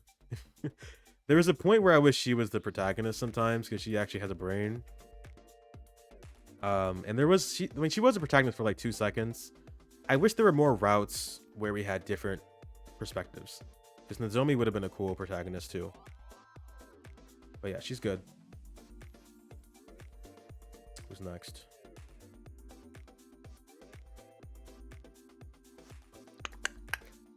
It's tough. There's at least 3 other characters I want to put up in A tier. No, maybe him to no. Let's put Shion. Yeah. Nope. Ava. Yep. Boom. Ava, she was pretty low last time. D tier. Didn't know how to feel about her. Now I know exactly how to feel about her. So Ava is a little bit complicated to talk about, because we either get to know her as she is or she's brainwashed, and there's no in between. But the brainwashed Ava can be kind of funny in her own right. So the real Ava that we actually get to know, and not only in the Ava route but in the killing game route too, she reminds me a bit of Nozomi in the fact that she sticks to her convictions a lot. She's a family person first and foremost, loves her daughter, is always willing to do anything for her daughter. The fact that she even joins us is so she can see her daughter again. Like, that's consistent across all the routes. She has a very motherly, like, tender nature to her. And seeing her interaction with Nozomi, I think, heightened my like for her character. She's very empathetic. I enjoy that. But if she feels threatened, if she feels like she can't, get back to her daughter, can be kind of fucking crazy too. When it comes down to it, she'll fight, and she'll fight hard. She did it for Takumi in the Ava route when he was threatened by her sister. She did it in one of the SF endings when she found out, oh, you killed everyone on my planet, I'm gonna commit genocide. Like, she'll do whatever she needs to do. But there's also the side of her that is the brainwashed side. And that is where some of the funniest shit in this game stems from. I don't like the fact that we brainwash her, but when she's like that, she's fucking hilarious, dude. Because she can be anything. She can do anything. She can say anything. She's a wild card when it comes to one-liners. So it's the combination of those two things that made me like her. She's overall pretty good for an invader. The only invader we really get to know on an intimate level. I enjoyed her a lot. Yeah, I stand by that. Nozomi's good. Nozomi, Ava. They're both good. These two are intertwined now for me. Next up is going to be... Shit. I don't know.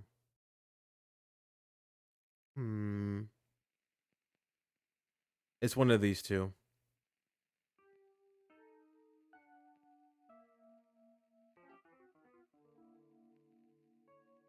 I'm thinking. Veshness or Shion?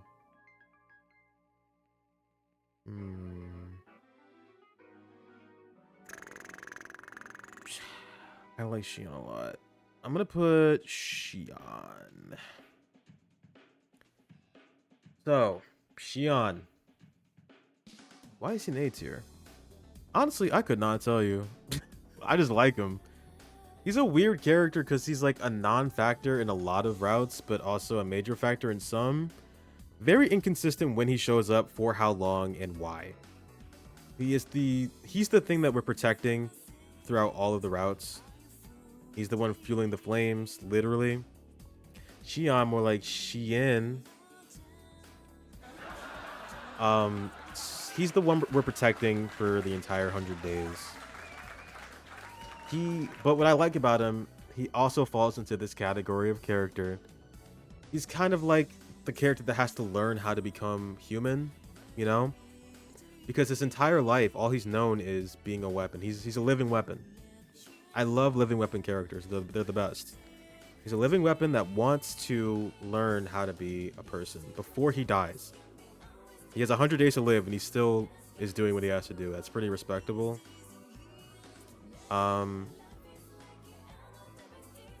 Shit, man. I'm trying to like sound like I can expound upon his character, but Loki, he's just a guy. He's a baby that wants to learn how to love.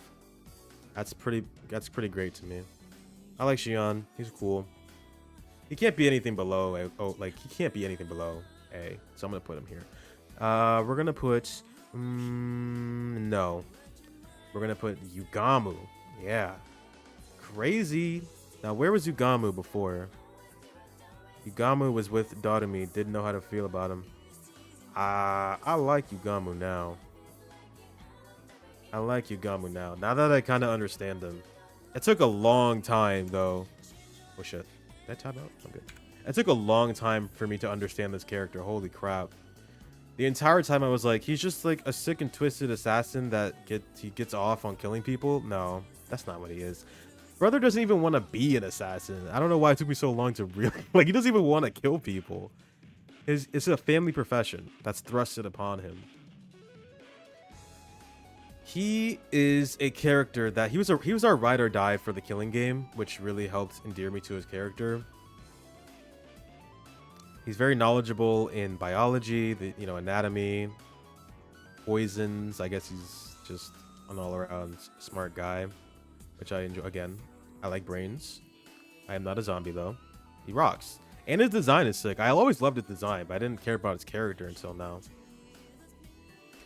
Yugamu Omokage. That boy is a lover, not a fighter. He really is. He genuinely is a lover, not a fighter. And I thought it was the opposite for the longest time. When he sees someone or learns about somebody who is willing to protect their friends, like Takumi, right? And that girl he mentioned in his bonding event, that was also an assassin but didn't want to be an assassin. He loves befriending and helping people like that, like people that have a real passion for what they want to do. Bro's kind of artistic in that way. I like that. Always he's a little funny. I can't say he's the funniest character, I feel like all these guys are goofier than him. I think everybody above him is goofier than him, but he can be funny sometimes. He loves innuendos and mixing up saying massage and torture. Good sense of humor, but he can also be serious when he needs to be on a dime. That's good. He's honestly just a solid. He doesn't look like it, but he's like a solid dude. He's just like a solid guy. Like, I like him. And if I ever play this game again, God forbid I ever do that, but there is a chance. If I have to do it, I'm gonna scrutinize his character a bit more and look between the cracks, because I didn't see it before. I really didn't. I just thought he was a crazy guy. Yagama's good. I like him. Alright, this is gonna be the last A tier character. I already picked her. Veshness. Where was she before? She was also an A tier, I think. Veshness. Yep. Okay, so Veshness is a crazy motherfucker, but she's an insanely good antagonist for a while. I was tempting on putting her in the B tier. I might have dropped her a bit. I'm not gonna lie, I like her less now, but she's still good. So we learned a bit more about her in her own. Oh my god, don't hit my mic. We learned a bit more about her in her own routes. And frankly, she's like us, but different. You know, like we're just like two sides of the same coin. You don't see that. Hold on, let me get this out of the way. We're like two sides of the same coin. She is kind of alone, a solitary figure on her planet. She's the strongest one, so she's uncontested when it comes to battling, and I guess might makes right on her planet, so she's the leader. But she hasn't had anyone able to stand up to her. No one ever back talks her. No one ever really wants to get on her level, you know? So she's alone. And I'm sure that kind of drove her to the point of madness. Not having anybody that she can really confide in. Not having anybody she can like contest with or anything. She's just at the top. She's in the 1%. It must be so lonely being in the 1%. You know? She's like rich or whatever. But actually talking to her, getting the opportunity to talk to her one-on-one and get to know her a bit more. I liked that. Seeing that she's not just crazy. But even if she was just crazy and had a god complex like she does for most of these routes, it's at least entertaining. She's at least an entertaining villain because her ass never dies. She's a fucking cockroach. You cannot kill her. You can't. She always finds some way to come back. She's always going on crazy like villain monologue. She's at least entertaining him. Like that. There's that, and I do enjoy that. Definitely the best of the commanders. I mean, her sister's better, but the best of the main commanders. And the very last A tier character. All right, so now we're getting into the B tier, the okay characters. Oh boy, I'm not sure.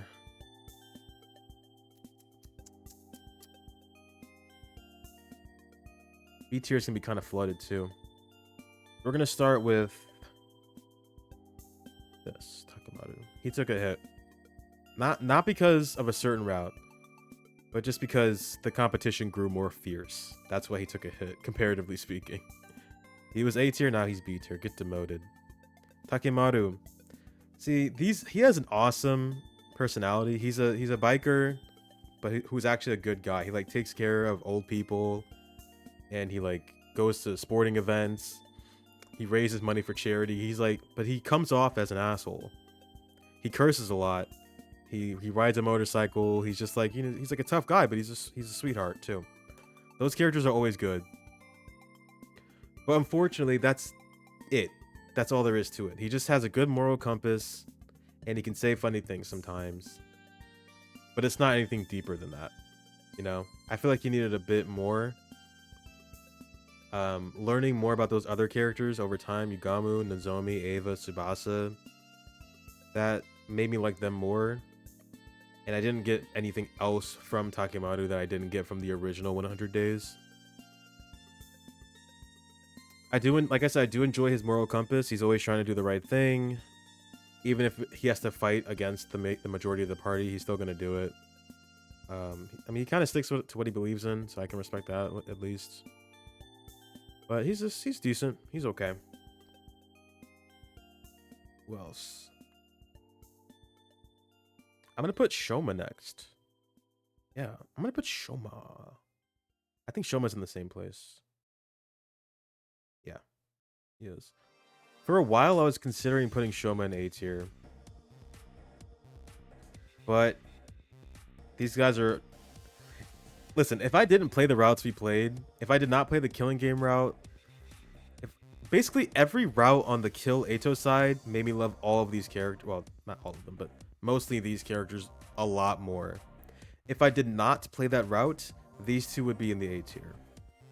But we're doing this comparatively speaking. Shoma, these are still good characters. They're okay. They're okay. Shoma's good. Again, another character I thought I would hate a lot, but grew to love him more over time. Similarly to Nozomi, Eva, and Takemaru, he will fight for what he believes in when he believes in it. He can step up and be a badass when he needs to be. The self-deprecating talk, I'm not gonna lie, that shit ain't funny, bro. It's not. Sometimes he says some funny things, but overall, it's not the funniest gimmick, man. It does get a bit old, which is why I'm sticking him in the B tier. He can be a bit annoying sometimes, and there are times where he does some dumb shit. But bro has an open heart. Has the will. Like, he has the will to change. He doesn't do it, but the will is there. I can see it. He can definitely change to be a better person in the future, and he fights for what he believes in. So I'll put him in the B tier. He's good. He's not terrible. I'm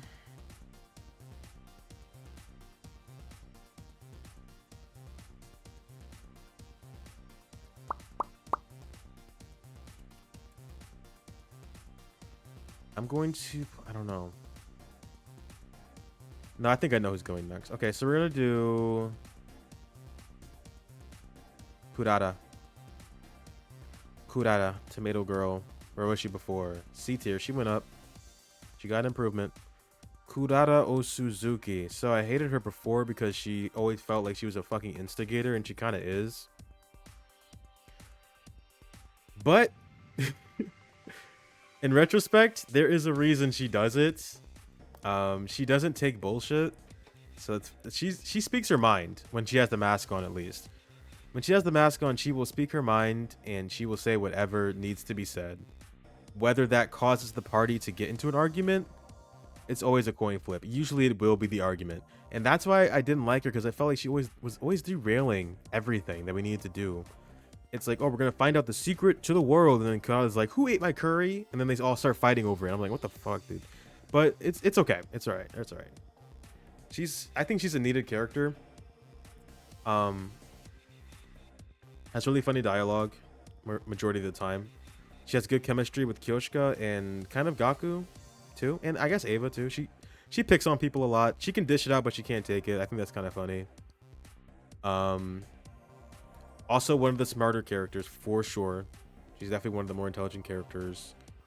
And when she feels like she's done something wrong, she will genuinely apologize. So she can own up to her own mistakes. She's not a bad character. You know, rich girl. Kind of haughty, but again, dish it out, can't take it. It's a decent character idea. And it works out pretty well. The only thing that sucks about her is she is useless in combat. But I like Kurata. He's okay. And I'm going to put Kyoshika next to her bestie. Kyoshika and Kurata. Where was Kyoshika before? She was probably in B tier. Yeah. She ain't my favorite character. Unfortunately, she is just a joke character. She really is. There's not much to her, man. We learned more about her in the romance route, like her growing up in the mountains or whatever, and not really being able to be raised around kids her own age. Just wanting to have some kind of normalcy in her life. I guess that's pretty cool, but 90% of the time, she's just saying some dumb shit. And when I say 90, I mean like 99% of the time. She's just saying some dumb shit. But the dumb shit that she says can be funny. I'll give her that. And there were some times where she actively made a difference in the narrative. I liked her in the slasher routes. The way that she survived at the end was pretty cool. Um, and genuinely cares about her friends like quite a bit. So I like that. She's just she's a joke character, man. I can't put her any higher. I'm not gonna put her in the C tier though, but she's cool. Um, Kako. Kako. Now she took a hit.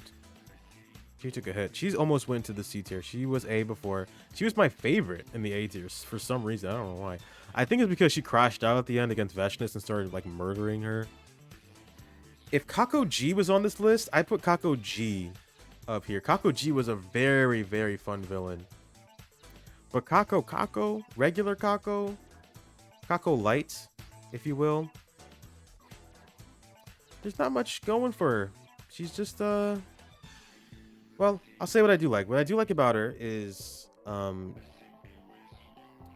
relationship with her brother, not in a weird way. Her relationship with her brother seemed to be like codependent, you know, like they depended on, she depended on him to protect her.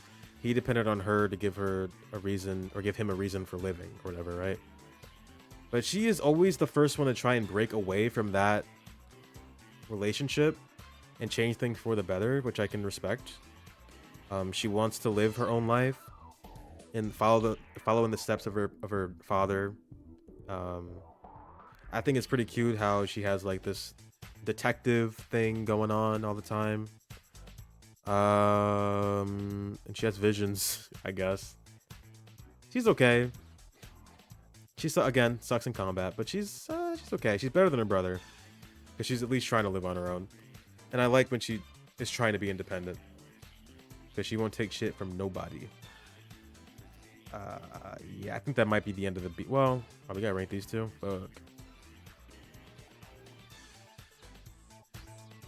Nigo and Sirai, I'm gonna put them together. I'll put them.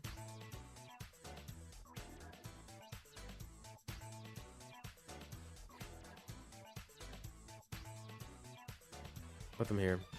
Both in the B tier. Sirai took a gigantic hit, bro. He was S tier before. Nice B. Lowest in the B. Nigo was A and now he's B too. The problem with these two, I think before I was like, oh, he's better than Monokuma. I don't think he's better than Monokuma anymore. I don't think he's better than Monokuma. Bro is a non-factor for the majority of the better routes. He's just there to make sure that things go according to plan. He can say funny things, but he's really just there to explain things. He's there to explain things when we need them explained, and he's there to stop us when we don't do what he needs us to do. So he's kind of fucking annoying. But he's at least interesting, I guess. I love his voice. His voice actor was the best one. Mono Cubs King for no. Mono Cubs, get out of here. His voice actor was the best in the game. For the English one, at least. He had the best English dub, for sure. But he's kind of annoying at times. And again, just a non-factor majority of the other times. But he's good. Hold on, my music stopped. Why my music stop? Hello? Hello? Okay. Oh, Monokuma. I hate you, Apple. Apple, when I fucking get you.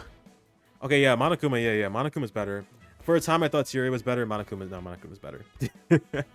Monokuma's better. Siri could have been better. But I just think he's whatever, man. Monokuma King forever and ever. Mark my words, he will be dethroned one day. He has to be. He has to be. Oh yeah, Nigo's in B tier too. Nigo was whatever, dude. I don't even know why I put Nigo in the A tier.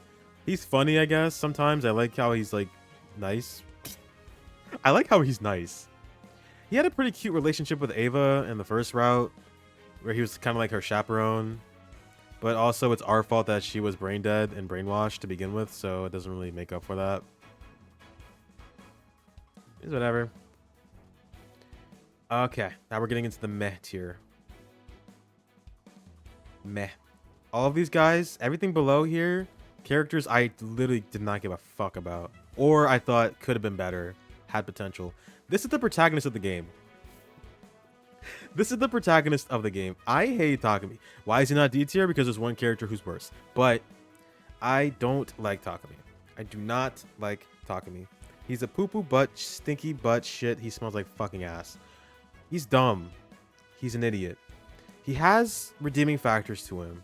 Okay. In most of these routes, he's presented in these absolutely terrible situations. And if I was in his shoes, yeah, I would also get a little bit depressed and maybe stay in my room for like 15 days. But I'm not in his shoes, and this is a video game. He is the most generic anime shonen protagonist ever. He's like a generic anime protag with super depression. That's what he is. And it pisses me off. And he's stupid. He has a cool design, though. He's good in combat. Let me start with some good points to Takumi. He has a good relationship with some of these characters. Well, with Hiroko, he has a good relationship with Darumi and Eito. Well, not Eito. Scratch that. He hates Eito. He has a really good relationship with Hiroko, Darumi, and Tsubasa.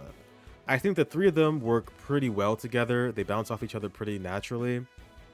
And it makes him seem like a better character by comparison. He seems like a better character because he's interacting with those people. The majority of the time, Takumi is either sleeping in his bed or he is depressed and thinking about sleeping in his bed. He just doesn't... Sometimes when he makes a decision that he feels like was the wrong decision, he just sits in his bed for like 15 days and then nothing happens. And then people have to go into his room and drag him out to make the plot continue because he just won't do anything. And it pisses me off. And he's stupid too. Me as fuck. Yeah, I guess it's pretty relatable, but it's annoying when I'm trying to like see a story play out. He's also just generally an idiot, man. There's so many things, so many times in the story where it's like, oh, it's so obvious that this happened. I get it. I understand. If it went perfectly, if the player had the agency to be like, huh, let's go investigate, or let's not do this, or let's do that, then the story wouldn't play out as it does. I understand that. It's still frustrating, and I'm going to complain about it. I just wish he had a little bit more intelligence sometimes. He needs to be... He's always thinking about being in bed, and he's always in bed, and people have to drag him. Yeah. Yeah, I know. That's the relatable part. And he's... Okay, no, don't say that. Hashtag relatable? Stupidity? Am I right? Maybe you love him then. Maybe you love him.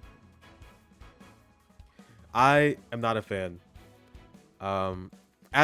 If he wasn't the protagonist, if he was like a side character, maybe he'd be better. But the fact that he's the protagonist makes me mad. So many things happen because of his inaction, because of his hesitancy, because of his doesn't want to commit. But there are times when he does commit. He has the potential to commit. Me too, I get it, but we gotta do, yeah, exactly. I was saying that the whole time. I'm like, oh my god, can we just do this, please? Takumi, you've been sitting in bed for 15 days, bro. You have a shit stain on your pillow. We need to move. We need to go. Get up, take a shower, go mingle. People are dying, bro. There's a zombie apocalypse, and you're crying because you chose to take a left instead of a right. Like, can we get going here? What's stopping me from putting him in B tier, because he wasn't B tier before.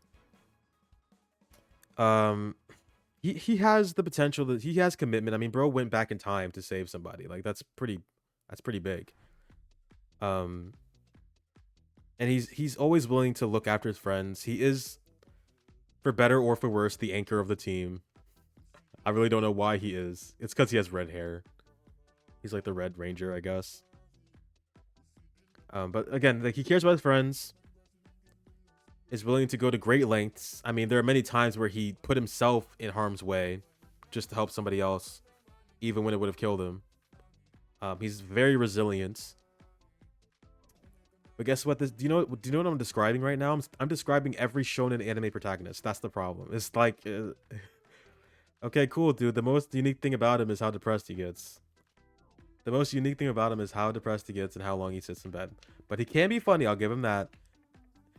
Like I said, he shines when he's with certain characters. That's when he's at his best. But when he doesn't, when he's not with those people, when he's not with Tsubasa, when he's not with Hiruko, when he's not riffing off of Daramin, hell, when he's not even conflicting, when he's not fighting with Eito, even then, it's just like, it's whatever, man. Next up, I'm going to put... It's either Ima or Moko. I hate to put Moko this low. I really do. Because she's not bad. But I just don't... I don't get it. It's because she's a wrestling reference. She's like a joke character, but the joke I don't even understand. She's the joke character, but the joke I don't even understand. So I guess I'll put Ima above her. I was under the assumption that I end up loving this character. I don't care about Ima, man. I understand that this is anime and that there are plenty of characters out there with really weird incestuous relationships with their sisters, and it's like, it's not weird, it's normal to be, you know, in love with your sister sexually and romantically. I don't care. I don't care if that's a trope. I don't care if it's a long-standing trope. I don't care if it was a trope invented yesterday. That diminishes his character a lot for me. The majority of Ima's character is his sister. It really is. Now, I mean, there's more to him outside of that. Yes, he is. He's the kind of person willing to go to any lengths. He dirties his hand. He works in like the underworld and shit. He like pimps out people or something. He does very shady shit. And he's not stupid either.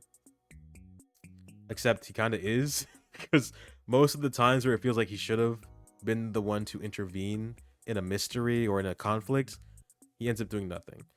And he just lets his sister do it. Or he lets other people do it. He was giving a lot of Kokichi vibes in the beginning. And he has that design too. I thought he'd be like a very crafty, underhanded, but a little bit difficult to understand character. That ended up being more so Eito. No, he's just kind of annoying.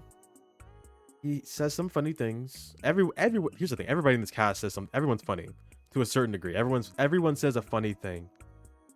I can't quote it off the top of my head, but every single character in this game has made me laugh out loud. I'll give them that. Everyone's funny. So it's not a huge thing to say, oh, he's funny. That's really all he has. That's all he's got going for me, man.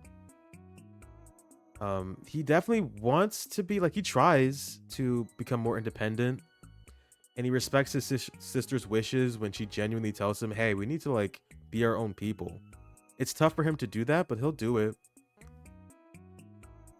It's just his whole character is tethered to Kako, and I just don't think that's interesting. So I'm putting him there. Unfortunately, I'm gonna put Moko lower. I hate to do that because I honestly like her, but 80%. She's like Kyoshika in the fact that we see another side to her. No, actually, you know what? Scratch that. I love Moko, but she got robbed, man. She got robbed heavy in the first route. Oh yeah, Ima was B tier before. He got knocked down, as he should. And Moko was, I guess Moko went up. I didn't care about her before because I didn't know anything about her. Now I think she's just okay. She got robbed in this game, man. Over 100 endings, 200 plus hour playtime, and I feel like she didn't. His sister is the pink Kako. This girl. She's the detective girl. Late to asking. Who is his sister? Can you spot the sibling dynamic? It's her. I'm gonna stand on the soapbox for Moko right now, man. She ain't my favorite character, but if she is your favorite character, I'm sorry. Not in a bad way. I'm not trying to like pity you, but her ass got robbed. This game has 100 endings. It took me 200 hours to beat, and she did not even have her own spotlight. Seriously, she is always just there. What I did end up liking about her, outside of the zombie thing when I first met her, or she was like a corpse or whatever, she was a non-factor in the first route. After that, she's just kind of like an emotional anchor for the team. More so for the girls. She's very emotionally intelligent, clearly. And honestly, super nice and super sweet, and just wants her friends to be happy. I feel like I've said that about 3 different characters, but it's true for Moko. That's just how she is, and I like that. I like that she can be a mood maker. She was robbed, but we don't see any other sides to her. All I know about her is that she loves her friends and she likes wrestling. That's it. That's all I know about her. Everybody else, I feel like I got to see a bit more. But Moko, she clearly was like just the last one to the party, and they didn't want to do anything with her. It's kind of sad. The most I can think, the most screen time I feel like she gets was in the romance route, where she was like the coordinator for the whole romance, like the dating show or whatever. She's like this she's like this coworker of mine who only skates and thinks about skating. Oh no. I'm sure there's more to her, I'd hope. Or him. Or them. But yeah, I guess if you had to equate it to something, it'd be that. Moko's the skater that only skates. I'm sure there's more to it. They just didn't show it. And if there's gonna be DLC, the one thing I want, not the only thing I want, but the one thing I want for sure, give Moko a route. Let me learn more about Moko, man. I feel like I didn't get to know her, man. Seriously. She's nice and she likes wrestling. That's all I know about her. But yeah, she's meh. I'm not gonna put her in actually ass because she's not ass. She's just okay. She's meh. She could be better. So there's nothing else. Only skating. I'm gonna put every single fucking commander in this fucking shit. They all suck. He just skates and he goes to skate tournaments. What does he do when he's not skating? Does he skate? Does he dream about skating? I don't even know who the fuck these guys are. Bro's the next. He's the next Tony Hawk. Watch. He works and he skates. I can name all the characters, or not characters. I can name all the commanders by name. Watch, I'm gonna do it right now. Fuck it, I forgot. He's good at it. There's that. I mean, it's a hobby, I guess. Everyone needs a hobby. He does it semi-professionally. Oh wow. You'd think a skater boy would have like interesting stories to tell, though. When I was younger, oh, it's always toxic. I hate that. Dude, I have somebody like that at work too. Gigantic movie buff.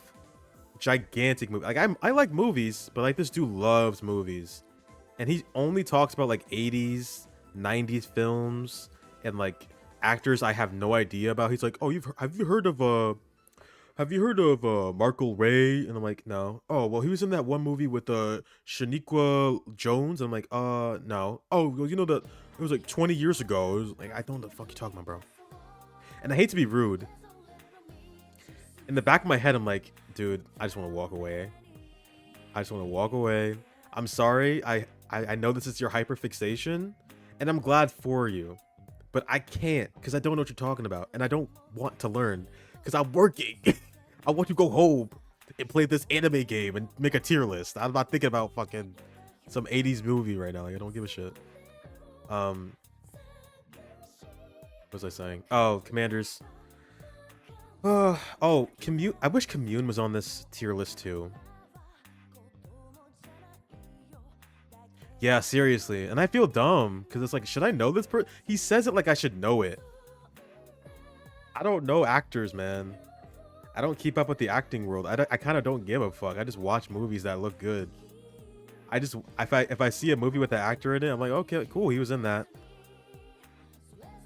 Me with the skating guy. Top 10 skaters, go. Oh man, I did an ollie yesterday, man. I don't know any skating tricks. All I know is ollie. What else is there? I hit the half pipe, bro. Did a grind on the rail. I spin my wheel. The only thing interesting about skating is the underside. What is it? The skate deck or whatever. I think that's a pretty, like, detailing that and putting art on it, I think that's pretty cool. Explaining the difficulty or, like, the judges being oh, yeah. I can't say anything about that because I don't know what that shit is. What the shit even takes to do it or judge, or yeah. It's rigged, man. They didn't like my ollie. That's the only skate trick I know.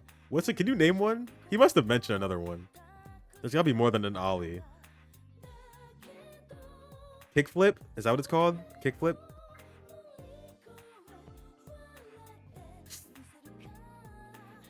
Oh, cool.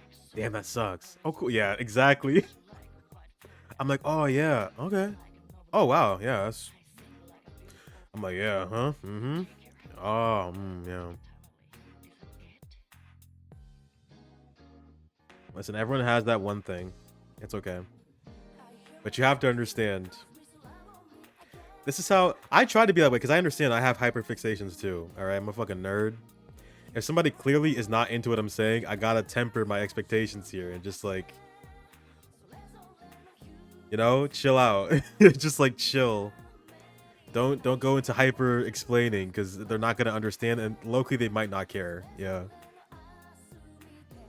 But yeah, all the commanders, I can in fact shut the fuck up. It's okay, you can swear, it's Pride Month. After that, no, you can't do that anymore. All the commanders in this game suck because I don't know them at all. And I wish I did. And I thought we would get that opportunity. We kind of had that chance with the Veshness route. All we learned was that they don't like her. And some of them die, and some of them live, and some of them don't want to be here. Like, okay. It's like this is their job or something. Damn, that sucks. Yeah, I don't, they're not characters. But you know who's even worse? Gaku. Gaku sucks. Where was he before? He was in C tier. I didn't know how to feel about him.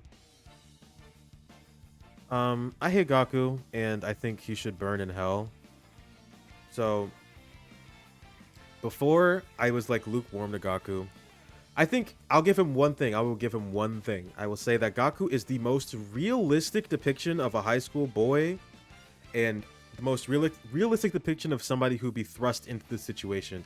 He is whiny, he is horny, and he is stupid.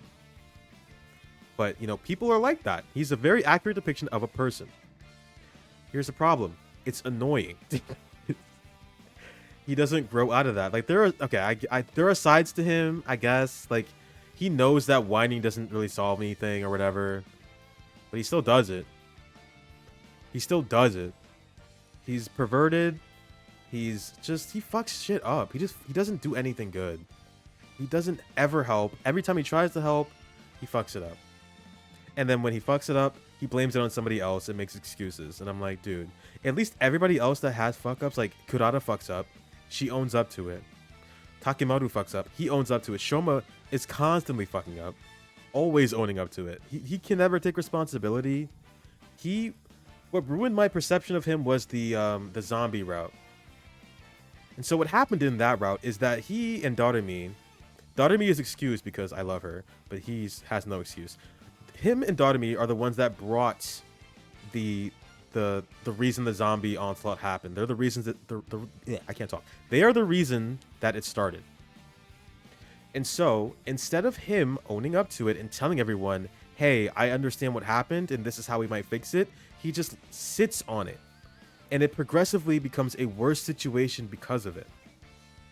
And when he finally does own up to it, because we find out through other means, he's like, oh man, I'm so sorry guys, but it's not my fault, I swear. And Tsubasa's the only one, because she's very sweet, she's the only one that defends him. And so he gets like this really weird, like, romantic attachment to her, and he's always like sticking with her. And I mean, frankly, he's trying to sexually assault this lady. He's always trying to touch her boobs, right? And he's trying to help her with her gadgets, but he's fucking it up. And Takumi is over here trying to help her again. He's like, hey man, bug off. Tsubasa doesn't need your help. And he just makes the situation worse. And I just hate him. I just hate him. Like I said, every character in the game has their moments. Everyone says something funny. He can say funny things. But this bitch is annoying. I hate his ass. He's the worst character in the game. Everybody else, take it or leave it. Him, burn in hell. And that's my tier list. If Commune was here, who was Ava's niece, I would probably put her... I'd put her here in the C tier. She's similar to Moko in that she doesn't get a lot to work with. And the one route where she's the star, it felt rushed and it was kind of bad. She's just okay. She's more so there to flesh out Ava, I think. And the Zomi. She has a really good relationship with the Zomi. But on her own, she's like a child prodigy girl. I don't care. She's whatever. She'd be in the C tier with these guys. There are some other characters I would probably rank. Kako G, who's like the evil version of Kako, and maybe even Takumi G, or just like the Gi in general, because they ended up becoming a character. I really like the Gi. I'd put them up here in the A tier. Their reasonings for doing what they're doing is like, it's not interesting. They're just trying to reproduce. That's really all it is. But the way that they go about it, the mysteries that become shrouded through their intervention is always interesting. And depending on who they possess, their personalities seem to vary, which is very cool to see. Plus, Kako G just looked like a badass. Kako G looked like a fucking badass. Yeah, I'd probably put the Gi over here. There's that old man we saw once. I put him here. He's a plot device. And though that's my tier list. Stick a pin in it, save it, share it on Facebook, post it on Twitter, do whatever you want with it.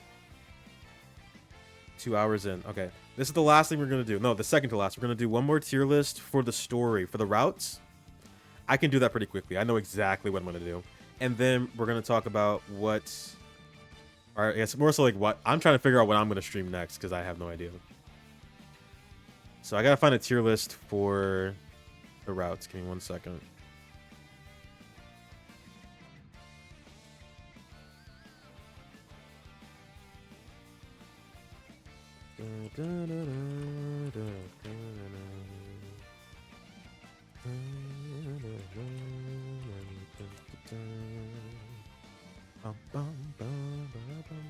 Oh my god, the cheap viewers are here. I don't want them. I don't want them. Oh, thank you.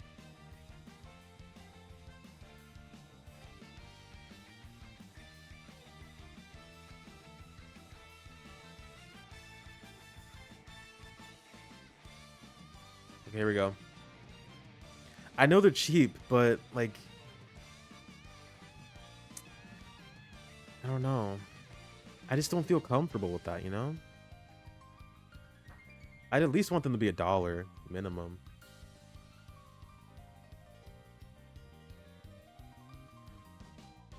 Okay, so this one is from S to D, which I think is always a good baseline to start with. Let's do the route tier list, baby. We're going to do the opposite this time. We're going to go from the worst route to the best one. So I don't just, like, start off with the best shit. Okay. I know which ones are bad. So the worst route in the game... Where is it? Serial Battles. Serial Battles. Okay, let me tell you, let me give you a quick synopsis. We fight. That's it. We fight for 100 days with 3 breaks in between. No story progression. It's not funny. You don't learn anything in it. It's a waste of fucking time. I hated that shit. I fell asleep legitimately doing this. I'm not kidding. I hated Serial Battles. Not good. There's not a story, man. I guess it's for people that like the combat. I did not like it that much that I want to just keep doing it over and over and over again. And the worst part is that the fights aren't even unique. They don't throw out new enemy combinations. They just do the same thing. They do the same thing, the same fight 3 times over. And then you go to the next commander, fight the same commander 3 times over. And then the next one 3 times over. And then at the end, boom, there's 2 Veshnesses. Okay, whoop-de-fucking-do. And then it just ends. That shit was ass. Don't give a fuck, man. Next worst routes is going to be comedy route. Actually, no. I scratched that. Scratch that. Comedy sucks too. Casual, no, casual. Conspiracy route. Conspiracy route. What happens in the conspiracy route? Like the serial battles route, nothing happens. Now, some people might say, well, at least it's short. I would say it's short and it's ass, which is low-key worse in my mind. So in the conspiracy route, and the worst part is it has an interesting premise, because I thought we would be learning about the anti-Exodus faction that doesn't want the students to be on the planet. We don't learn shit about them, and it seems like they don't even fucking exist. I don't know what the fucking deal is. There's a lot of dead ends. There's like 8 different endings, and you don't learn anything throughout the 8 of them. It's just a waste of time. And I thought it'd be like Kurata's moment. It's like Kurata's route, where she's like one of the more central characters. They don't do shit. They don't do shit with it, man. There's nothing in it. Conspiracy route is genuinely a waste of time. Not even kidding. Do not play it. Comedy route. It's the best of the worst, but it sucks. These are the 3 worst routes in the game, I think. Comedy route. The problem with comedy route is, again, I've said this multiple times. I've laughed a few times playing it, but it's not overall funny. They have some good ideas, but it's not funny. They're going through a bunch of different like comedy routines, but it's not funny. It's a comedy route where it's not funny. It's basically just a free time. It's the opposite of serial battles, but I'd rather have a bunch of free time compared to fighting all the time. These 3 routes, you don't learn anything of note at all, and these 2 take a while, and then this one is just a waste of just whatever. They all suck. If these were not in the game, no one would notice and no one would care. They are bad. I should probably give these names too. I hate writing this, but this is true. Peak. I gotta stop using peak, but I can't stop. Won't stop. Alright, not capitalized. Oh my god.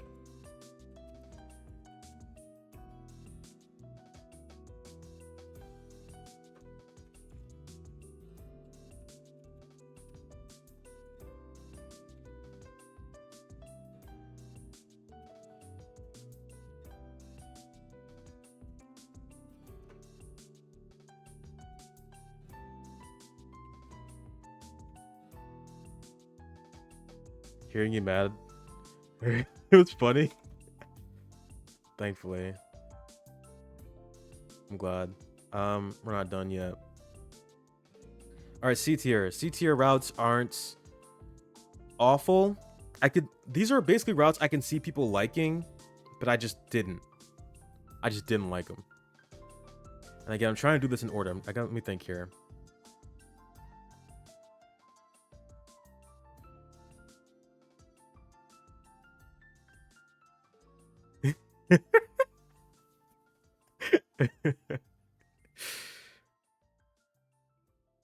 It's just actually doing it. Oh my god. Because I want whatever. Because there's 100 endings. I want something interesting to happen in them. And they just fucking waste my time and shit in my face. Like, come on, man. I paid $60 for this game. Don't shit in my face. Nothing burger ass endings. I'm trying to think about which one is the worst of the C routes. I'm going to put 3 routes in the C tier. I think the worst one is Box of Blessings. I feel like I've talked a lot about Box of Blessings. And by talk a lot about, I mean talk a lot about nothing. This is another issue, another ending or route that is just seems like a waste of time. And it kind of is. The Box of Calamities is way better. So Box of Blessings route, what happens in this route? Has an amazing hook, and I will say this right now, the best routes in the game are usually the ones that have good hooks. Because that's the shit that made me go like, whoa, like I stood up. I was like, what? Ooh, what's going on? You're like, whoa, they're doing this? Wow, what's gonna happen next? Like, I need that. I think stories need good hooks so you can read them, right? Like, that's the point of a hook. Everything that's bad had terrible, or not terrible hooks, had bad executions and or terrible hooks. Box of Blessings had a good hook, but what this ends up being is a route where we go around collecting these magic MacGuffin boxes that suddenly exist that can grant any wish for some reason. And so we start looking for them for a lot of time. And there are a bunch of forced explorations where you just walk around and then you find one, maybe, or maybe you don't, and then you go back home and then you spend some time doing free time and then you go back out and then maybe you find another one. Oh, maybe a commander has it. Oh, they don't? Okay, we'll just pick it up. Oh, this commander does have it? Oh, man. Oh, rats, they got it. Like, I don't give a shit. These boxes also didn't even come up in, like, the main route that I played. So I was, like, sitting here like, what the hell are you guys talking about? Box of Blessings? If we had boxes that can grant any wish, why did we not go for that immediately? That doesn't make any sense to me. And they all had terrible endings to all of these. It's either we get all the boxes and then poof, all of our dead friends are back to life. The end. Sounds good on paper, but didn't feel earned, right? Just collecting the Dragon Balls, that's all we're doing. Or B, everyone dies because we opened the wrong boxes. Or C, we don't open them at all. And that shit pissed me off the most. That was the worst ending. Where it's like, we got all the boxes. Should we open them? No, I don't think we will. Then what was even the point of collecting them for 100 fucking... Nothing happens. And they're boring. And they're not funny. And genuinely can't remember anything interesting. Not good. Box of Blessings sucks. Next up, I'm going to put the Coming of Age. Where is it? Coming of Age.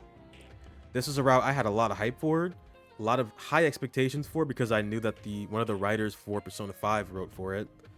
And it's called Coming of Age. So I was like, oh, it's going to be good. I want to review this route. Genuinely can't remember anything that happens. I can't. It's good for Shion because he spends a bit of time with the group. And there's a pretty cool like power of friendship fight with Eito at the end. But overall, it's kind of whatever. I didn't give a fuck. Not a fan. It's just boring. And I'm surprised that Rebellion is this high. I'm gonna put Rebellion here too. Rebellion. Actually, oh my god, you know what? We're putting Romance here too. I forgot about Romance. I'll put Romance above Coming of Age because it gives some nice character moments for Kyoshka at least. And I guess it's kind of cute to see Takumi go on dates and get to know the girls. But I'm not here for that specifically, and those were not the characters specifically I wanted to, have this dating show with. If it was with Hirako, it'd be different. But Hirako wasn't there because she killed us.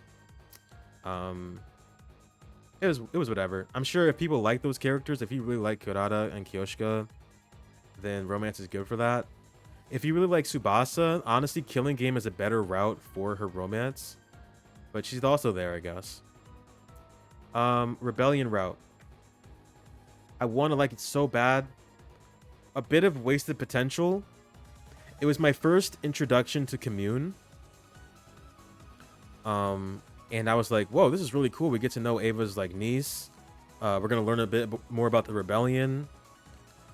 This seems like the right option, right? If we don't want to fight for humanity who wants to raise this planet, why don't we fight with the rebellion that wants to stop the dictator from killing humanity and humanity from destroying everything, right? It's just like the middle ground. The problem with Rebellion route is who's the rebellion? Who is in the rebellion besides Commune? No one. We don't see a single person. I lied. There's one faceless NPC with no name that we see once. But other than Commune and a faceless NPC with no name, who is in the rebellion? Nobody. No one is in the rebellion. They're always like, the rebellion doesn't fight. The rebellion does not fight. Then what are you doing rebelling? What are you rebelling against by not doing anything? You're just a bunch of fence sitters? That's not a rebellion. You guys are just hanging out in a cave. You guys suck. There's no rebellion here. If they fleshed it out more, I would love it. If they took us to their base and we got to know the people there and their struggles and how it feels to be under this war that's been going on for like seemingly years, rebellion would be great. But no, what we do is we take the leader of their rebellion and she just comes into the school, and then we treat her like a child because she is one, but we treat her like a child. We go to the festival and we're like, oh, Camille, you're so cool and awesome. And she's like, yes, I know I am. Thank you. And then it ends. Shit. Bad. Poopy. Dog water. Not good. The one thing I will say about Rebellion is I was pausing and thinking about this yesterday because we finished all the routes yesterday. There's one ending in the Rebellion that made me go take a double take. And I was like, oh, wow. The SF route probably isn't even the true route of this game. And we'll talk about that in the future. But overall, Rebellion just not as fleshed out as it needed to be. I wanted to see more of the people that make up the Rebellion and get to know the Futurans instead of us taking their leader and just hanging out with her and then ending it. Get their ass. Yes, I will. Rebellion could be good. I love a Rebellion. Who doesn't love a Rebellion? Like, who doesn't love a Rebellion? I love that shit.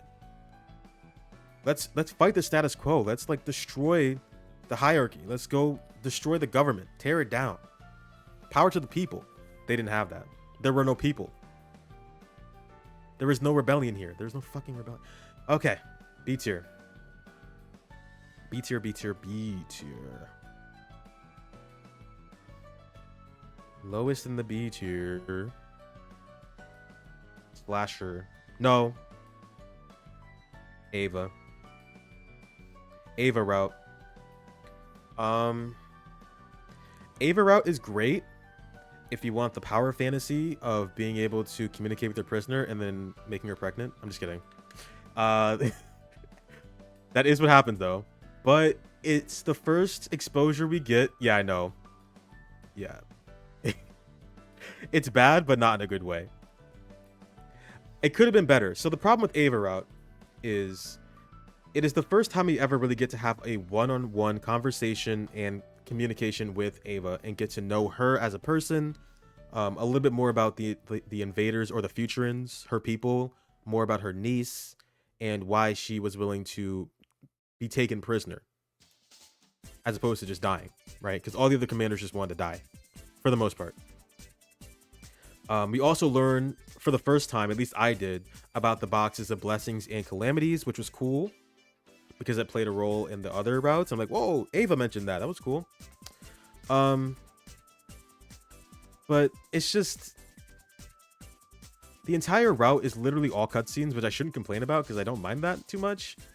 But all the cutscenes are just Ava and Takumi talking, getting to know each other. It's kind of like him and Veshnes getting to know each other, realizing, hey, there's some common ground here. And then we escape with her, and it can end in one of two ways. We either basically we elope with her, forget about the war, we lose the war, Veshnes becomes a dictator, and we're just on the run for the rest of our lives, and she's also pregnant. Or we go back at the last second, try to save our friends. Ava fights for us to protect us because she ends up loving us. You know, we get there's a romance that ends up blossoming because of this. Of course, it feels a little bit wrong because she was imprisoned, but I guess they see the good in each other enough. Yeah,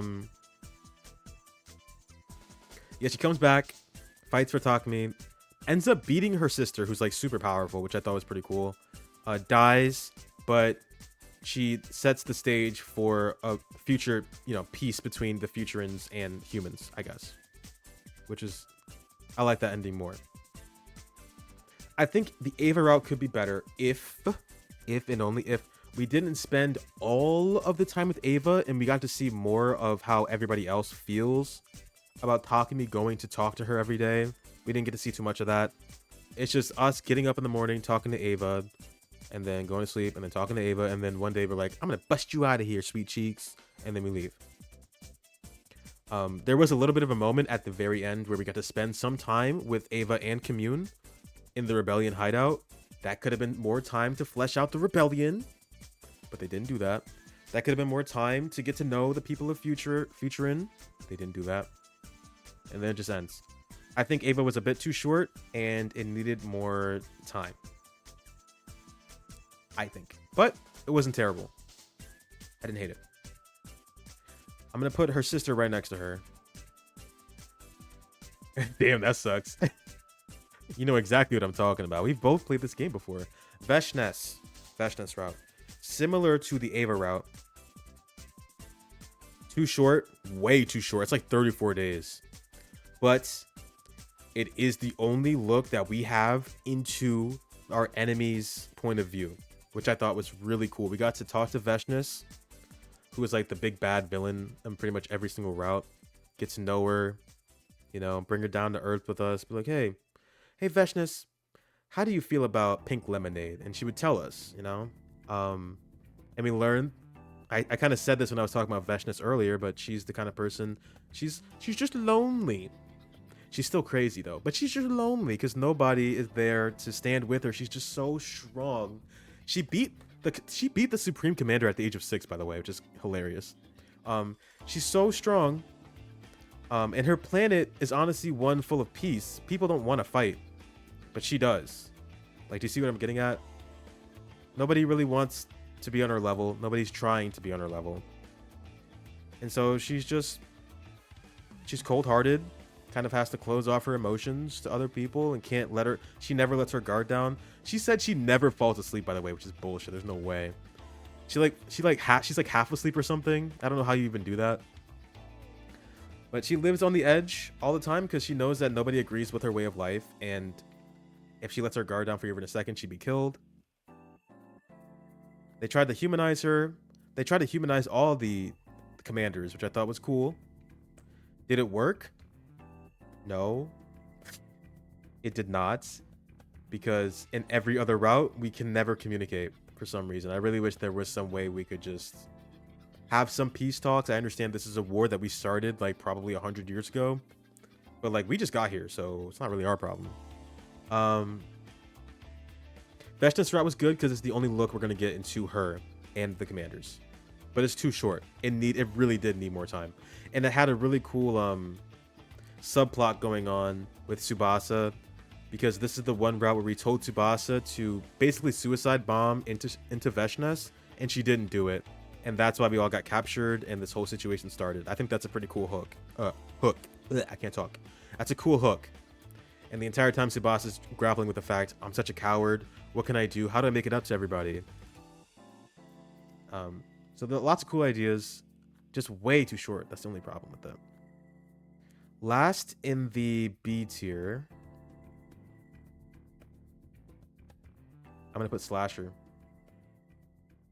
I know this is a little bit of a controversial take. I think a lot of people don't like Slasher because you have to suspend disbelief with this route. You really, really do. So in this game, we are basically super soldiers with super powered blood who can manifest weapons at will, right? And there's also something in the school called the Revivomatic, where if we get killed within the next like 30 or so minutes, or like, as long as it's not like an hour, as long as we have most of our blood, as long as it hasn't been too long, we can get revived. We cannot die.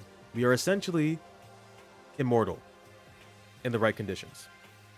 But in this route, for some reason, we cannot fight zombies. Zombies overpower us all the time. Everyone is dying because they're losing way too much cryptoglobin in their blood. The Revivomatic is just seemingly out of commission. And it feels like they wrote this story either for a different game where we didn't have these mechanics, we didn't have this literal plot armor, or they're just making it a parody of slasher, like B grade slasher and zombie films, which I think it's the latter. They're just riffing on those kinds of tropes, those kinds of movies where people make a bunch of dumb decisions, and like maybe one or two survivors are at the end, right? That's why people watch those movies, I guess. I don't know. I'm not a big zombie guy, to be honest. But I did think that the the tie-in that the slasher route had to other routes was the most interesting thing about it. There was one ending where we all become zombies, and then we go on the spaceship, and then we go back to the satellite, and it's called Flight of the Living Dead. I thought that was pretty funny. I like that one. Otherwise, it's okay. It just... I don't know. I honestly don't know how I feel about it, even to this day. I gotta play it again. Just felt a bit contrived at a lot of points. But it had some things going for it. Nozomi was the protagonist for a little bit in one of those routes. And I think it was really cool to see the twist of us being the serial killer. Yeah, it's just solid. It's not the best thing ever. I don't know how I would fix it. I think it's right where it needs to be. It's B. It's B tier.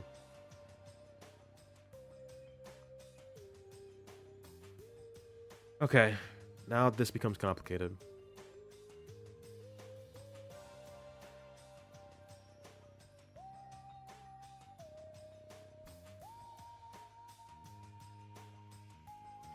Kim. Kim. I love Kim.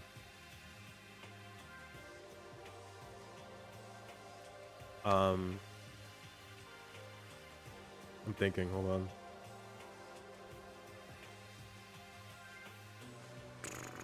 The lowest of the A tier.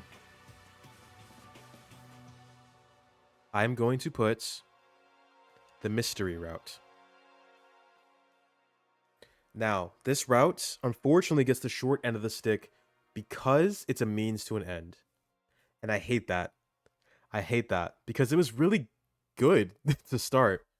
So it's the only route in the game where Takumi has a brain and he's actually doing like really good detective work, and they give us a very small amount of clues and we're supposed to figure out the identity of the killer each round or whatever. And I thought that was pretty cool, but there were only like 2 rounds or 3 rounds. And then it just ends because it has to tie into the SF one, the one we played last night. So unfortunately, mystery, it's too tied in, like to a detriment. It's too tied into other routes to really be its own thing. But I liked what it had, like a lot. I really enjoyed the deduction thing. It was actually kind of funny, surprisingly. And Takumi was like a person in that one. Plus, it had a pretty decent ending where everyone was alive, but we weren't sure where they even came from. But I guess that feeds into the mystery of it, right? I actually really enjoyed it, and I had a good time playing it. It was a bit too short, and like I said, felt a bit robbed, but I liked it way more than these. I genuinely had fun with it. Not much else to say with it, though.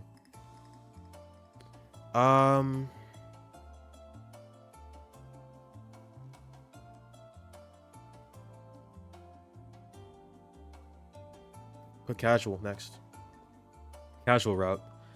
I don't know if this is like a hot take, because this is very much a what the fuck are you doing route. So the premise with this route is we learn about the brainwashing or whatever, and we're trying to stop C-Ray from doing it. But I think it's like if we don't protect Ava or something, C-Ray ends up knocking us out and brainwashing us. And so for the majority of the routes, we are in this like dreamlike state where we're just doing random bullshit for the majority of it. But it's like kind of funny, like genuinely funny. There's like a poker training arc with Takimaru, and Ava's funny in there. And we spend time talking to Eito about being in a cage or whatever. It's very weird. But it had like a dark undertone to it because we know that we're brainwashed. Takumi doesn't know it. And I wasn't sure if everybody else was brainwashed at the time, but we find out at the end that we were the only one that was brainwashed. Everybody else was normal, and they didn't know how to react to Takumi being this way. Like, he was acting weird, right? And so at the end, we wake up, or we have the option to wake up, and it's either we stay in the dream because all of our friends are dead, or we wake up to reality and fight to the death and presumably die. I like that, honestly. It gave me a lot of chuckles, very funny moments, and I thought the ending was pretty dark. I honestly think it was pretty good. Next I'm going to put the first route, Route 0, which is the first thing we played in the game. When I first played it, when I first finished it at least, I wasn't sure how to feel about it. Didn't seem like I was the biggest fan. In retrospect, it's actually pretty good. There's a lot of mysteries in this one, and it sets up the stage for the rest of the game. Clearly it's not really a complete story. Like, it's basically the prologue. The prologue to this game is like 40 hours. But it's an interesting prologue. You got to learn more about like why we're here, the invaders, what their deal is, what Sirai's true purpose is, who Shion is, what happened to Hiroko, all that shit. It was very balanced. It had to be because it was the first introduction to the player. Very balanced in terms of battles, story, free time, all that stuff. It's like your training wheels in a sense. But the big thing was the ending. I honestly loved the ending. They turned it up to like 11 at the end. It was pretty great. Learning about Eito and the fight with Eito was pretty cool. And then making that decision to go back in time of our own accord. Thought that was sick. Lots of times I'd be like, what the fuck is going on in this? So I'll give it that. I'm not sure if I should put it, honestly. Maybe I like casual more. I'm thinking about it.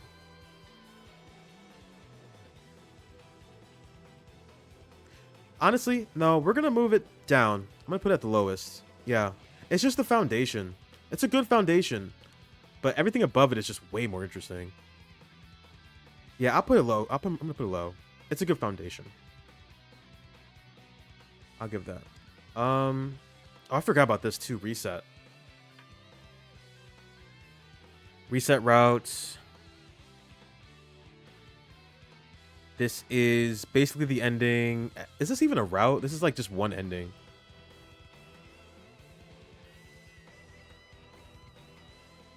It's gonna be somewhere here.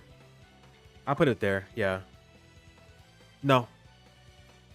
This is like one ending, but it's a good ending, I guess. So in this ending, we choose to forego our memories to have the planet raised by the ultimate weapon or whatever the fuck it's called. The omnidirectional attack. We let it happen. We choose to forget about everything that happens. We wake up in the school again with all of our memories erased, and then Sirai's like, repopulate the earth. And then we do that. So I guess that's kind of a happy ending because people die, but we don't know that they died. It's like ignorance is bliss kind of thing. That's the ending. I can see why people would like that. It branches off from second scenario. If we're including second scenario with this, then it's got to be at least A tier. So I'll put it there at the lowest. The last A tier ending is going to be multiple Eitos. Multiple. Now, if Eito's my favorite character, how would I feel about seeing multiple of them? Pretty happy. There was a lot of Eitos. There were like multiple Eitos. Seriously though, good hook. And this is when Takumi is like, I'm gonna fucking kill this dude. Like, he goes crazy and kills Eito, and then Eito ends up getting into his head, literally getting into his head. And we have this pretty cool psychological horror challenge thing where we are seeing the world through his eyes, as in everyone looks the same and we cannot distinguish them through speech patterns, smell, sight, anything. They all look like Eito to us. And so Eito's in the back of our head fucking with us, saying, hey, if you can find the fake Eito, I won't take over your body, because I guess he can do that now. And it's a desperate game of trying to figure out who's the real Eito, where's the fake one, and everyone's seemingly very concerned with Takumi, but he can't say anything to them because what could they really do? Also, if they talk to him, it gets obscured because of this cognitive disorder. I thought it was cool to have that flipped on us and see what it's like to be in Eito's shoes, right? Very dark and twisted endings. There's no happy ending in any of these. There's one where Ato wins, takes over our body. There's one where he chooses not to take over our body, but he keeps the cognitive disorder onto us, so we see everything as Ato. There's one where we go around a killing spree, killing everybody, and then there's one where everyone kills us. I just thought it was very dark, and the hook was good. Not a super long route, but entertaining nonetheless. And again, cool to see what it would be like to have this kind of cognitive thing, right, that Ato has. Obviously not to the same degree that he has it, because he sees people as actual monsters. But, you know, ours is just as bad, because we hate Ato, right? Yeah, and that's all the A tier. I can't put this in S tier because, again, like I said, not too long. And it feels like a side thing, you know? Plus, all the endings are sad. And it's like, I don't hate sad endings, but these are terrible in the sense that there's no light at the end of the tunnel, bro. The bad guy just wins. That's really all it is. So we got, how many of these? 7? We got 7 amazing routes. Way more than I thought there would be. Let me think. I already fucked up. Box of Calamity is supposed to be an A tier. Sorry. I'll put it here. Box of Calamity. Again, similar to the multiple Atos, lots of horror aspects in it. We either are trying to chase a ghost that doesn't exist, it's in our heads, or we're learning more about the Gi parasites, and Nozomi is a serial killer. Like the Boss of Blessings, it stems off of the very good hook of choosing to kill or not to kill Ava, and then Kako killing her all of a sudden. And then this is what starts the Kako G thing, right? She opens up one of the boxes thinking it's a box of blessings. It's a box of calamity. And these boxes have alien parasites. For some reason, they're just there. And it takes over Kako, and this is what starts the whole serial killing problem with all the other timelines. I'm not gonna lie, it's been a while. I can't remember every single thing that happened, but I do remember it being interesting at least. There was one point in the story where Takumi is holed up in his room, and he finds out that Nozomi is the killer. So he's like running away from her. He locks the door, and she's banging on the door, and she's like, "Hey, Takumi, let me in. Let me in." And so for like the next couple of days, he's on the other side of the door. And he's like shaking in a corner, holding his knees and shit. He's like, "It's safe on this side of the door. It's safe on this side of the door." I thought that was awesome. Yeah, just way better than Box of Blessings because it's not a ton of forced exploration, and all the routes are, or all the endings are varyingly different. Is that even a word? Varyingly? They're different. They're very different. And it's the crux of most of the things that happen in SF and pretty much everything else, right?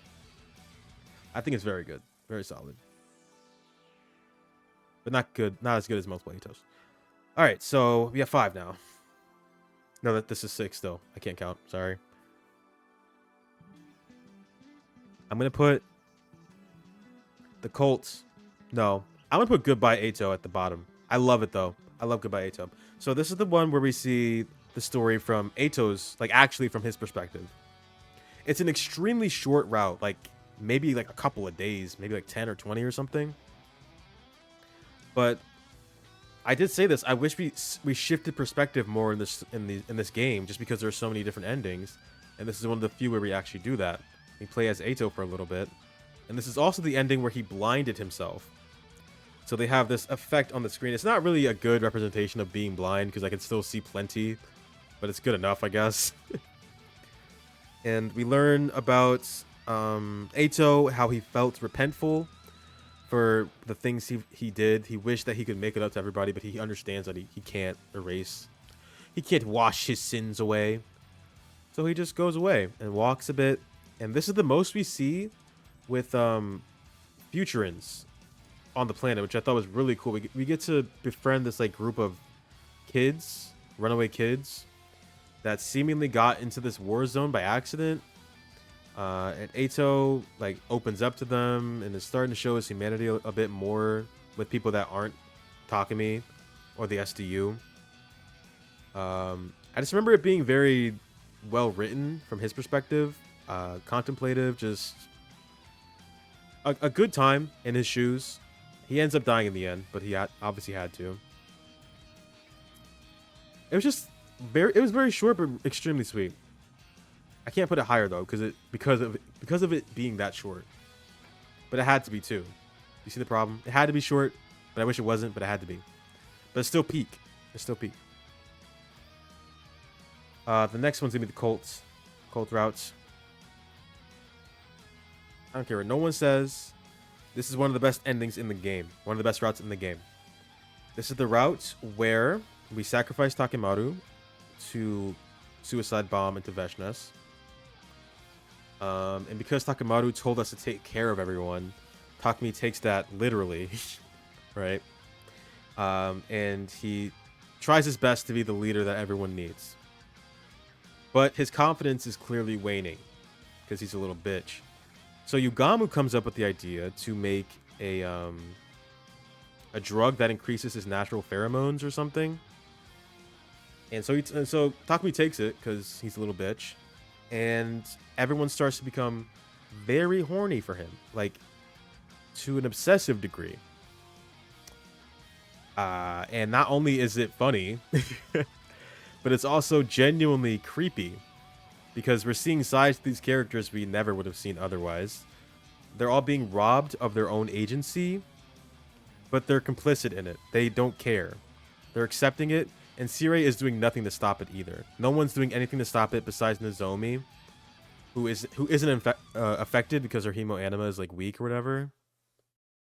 So the majority of the route is, people call it fan service. It doesn't feel like fan service because the characters aren't doing this of their own volition. They're being forced to because of his pheromones, which sounds crazy to say out loud. I don't think that works on people, by the way. We don't have pheromones, do we? I thought it was like an animal thing.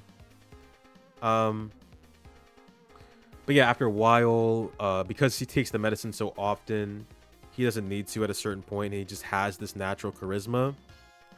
So now he's at a crossroads where he has to choose whether to abandon this by making a counter drug so he can go back to normal and everybody else can go back to normal, or just embracing it and running with it until the end.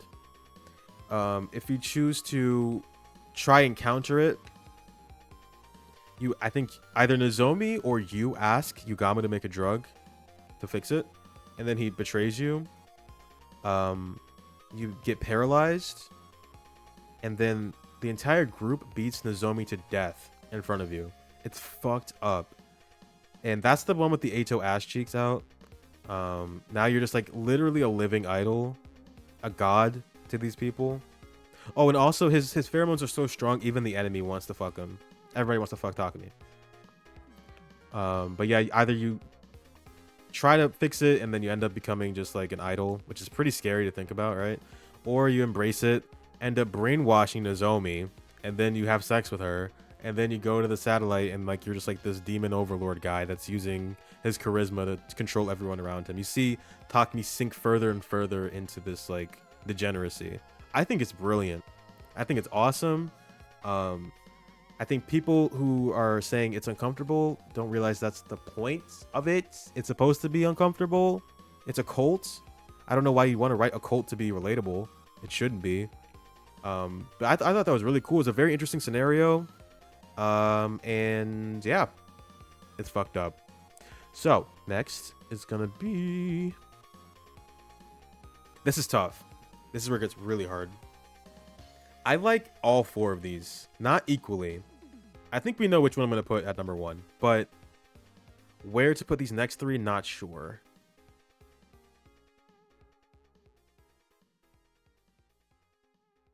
Love that I missed the cooler storyline description, but yeah, I wish I played that. I didn't play it on stream. I played it on my own. I wish I didn't. It was really, really cool. Seeing them just like slowly become more and more fanatical and shit. And of course, Takumi does nothing to stop it. But yeah, I find it so funny. I hate to sound edgy, but it's just so funny. People are like, "Oh, this is terrible. How could they do this?" everyone's brainwashed and they want to have sex with him. Yeah, that's not supposed to be like a good thing. It's supposed some stories are designed to make you feel uncomfortable, and they succeeded in this one. And I can't lie, that doesn't happen too often to me, where I'm like visibly disgusted and like unnerved. Not to that degree. I wasn't like, oh my god, what's going on? I wasn't like that, but it was just, I don't know, it was interesting. This is so tough.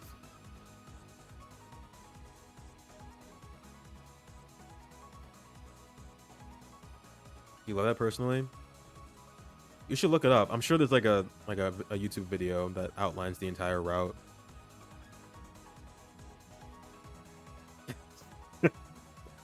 Not the snow. Yeah, you guys just can't handle it. Back in my day, we used to join cults. Now you all hate it? It's your problem. I don't know. Oh my god. No, I think I know. I'm putting Killing Game right here. Killing Game. Alright, so with the Killing Game, the name is very deceiving. Like, it's fair to be uncomfortable because that's the point, yeah. Even people are like, oh my god, media is evil because it depicts bad things. We can't do that. We have to make sure everything is good and right. Because there's no evil in this world. Didn't you know that? Didn't you know that? There's no evil in the world. Why would you ever depict that? Fuck?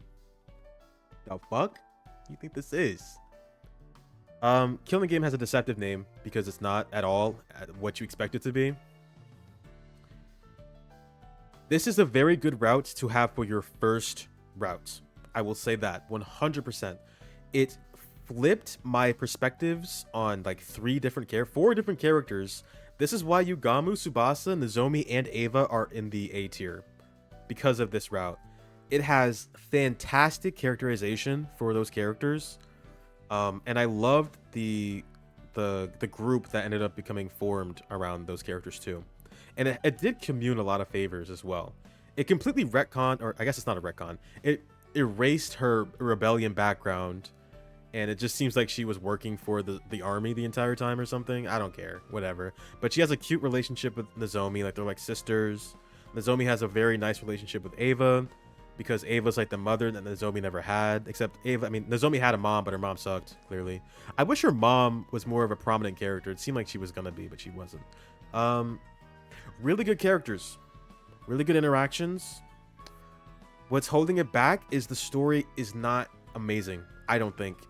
I think that it kind of has the premise of let's go and like hunt the invaders, and whoever gets the least amount dies. That's the premise, and then it doesn't evolve over time. It doesn't evolve. The character and the relationships evolve, but the story itself is just the same thing.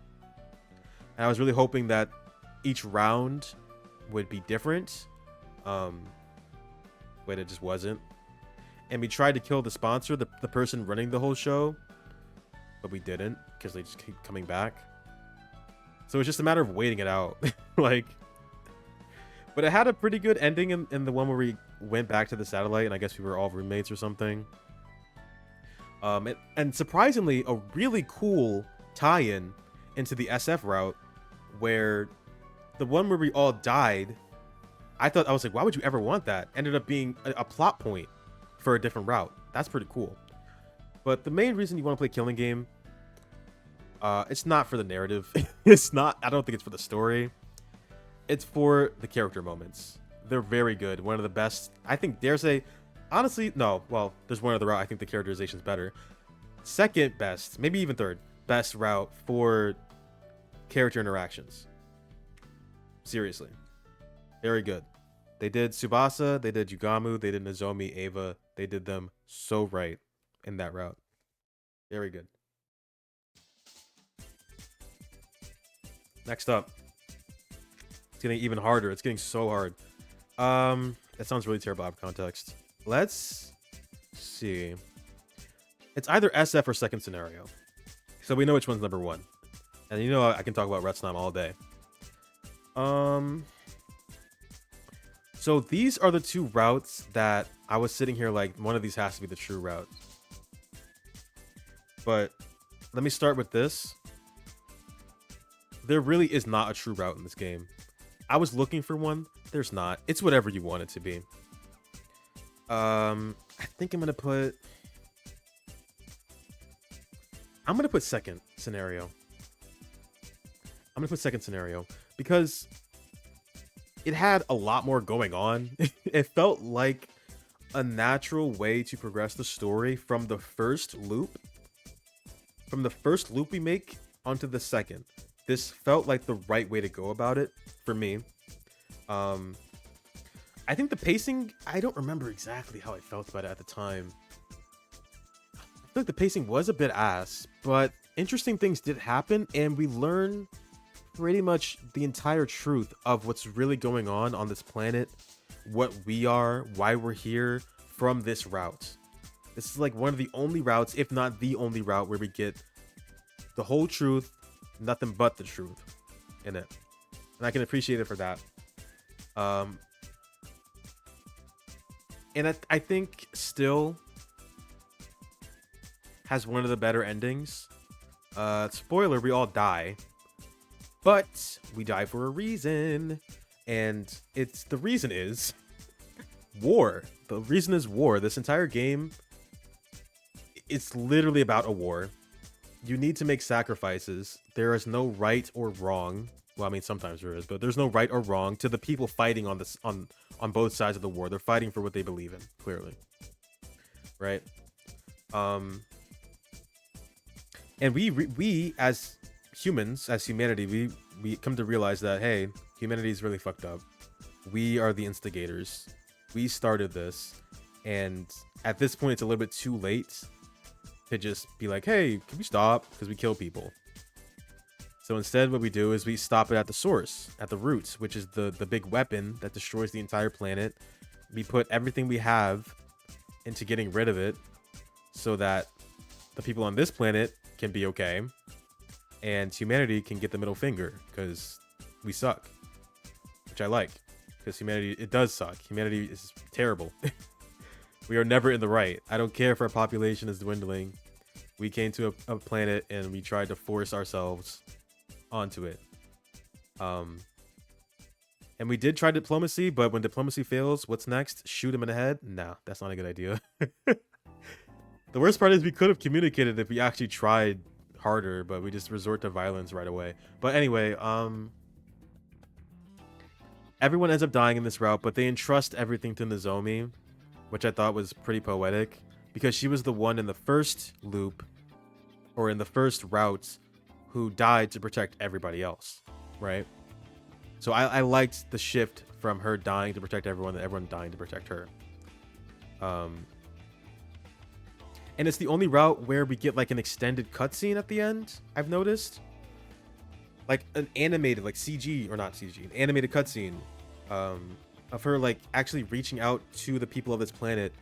And we're seeing the beginning of some kind of reconciliation, some kind of building of trust again. And I'm assuming she'd end up all right, because Commune would probably be there, and she'd probably hear about everything that happened. But I enjoyed that ending. It felt like it encapsulated the game's themes a lot of sacrifice. Nothing's ever gonna go perfectly. Someone is always gonna lose something, whether it be a life or otherwise, and that's just like how war is, right?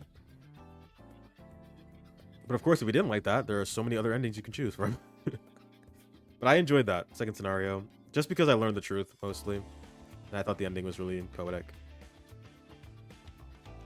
Alright, so next is, I guess it's gotta be SF. Now, I'm still pondering whether I like SF more than second scenario's ending. I like SF as a route more, because it rewards the people that are fucking stupid like me for playing all the other routes first.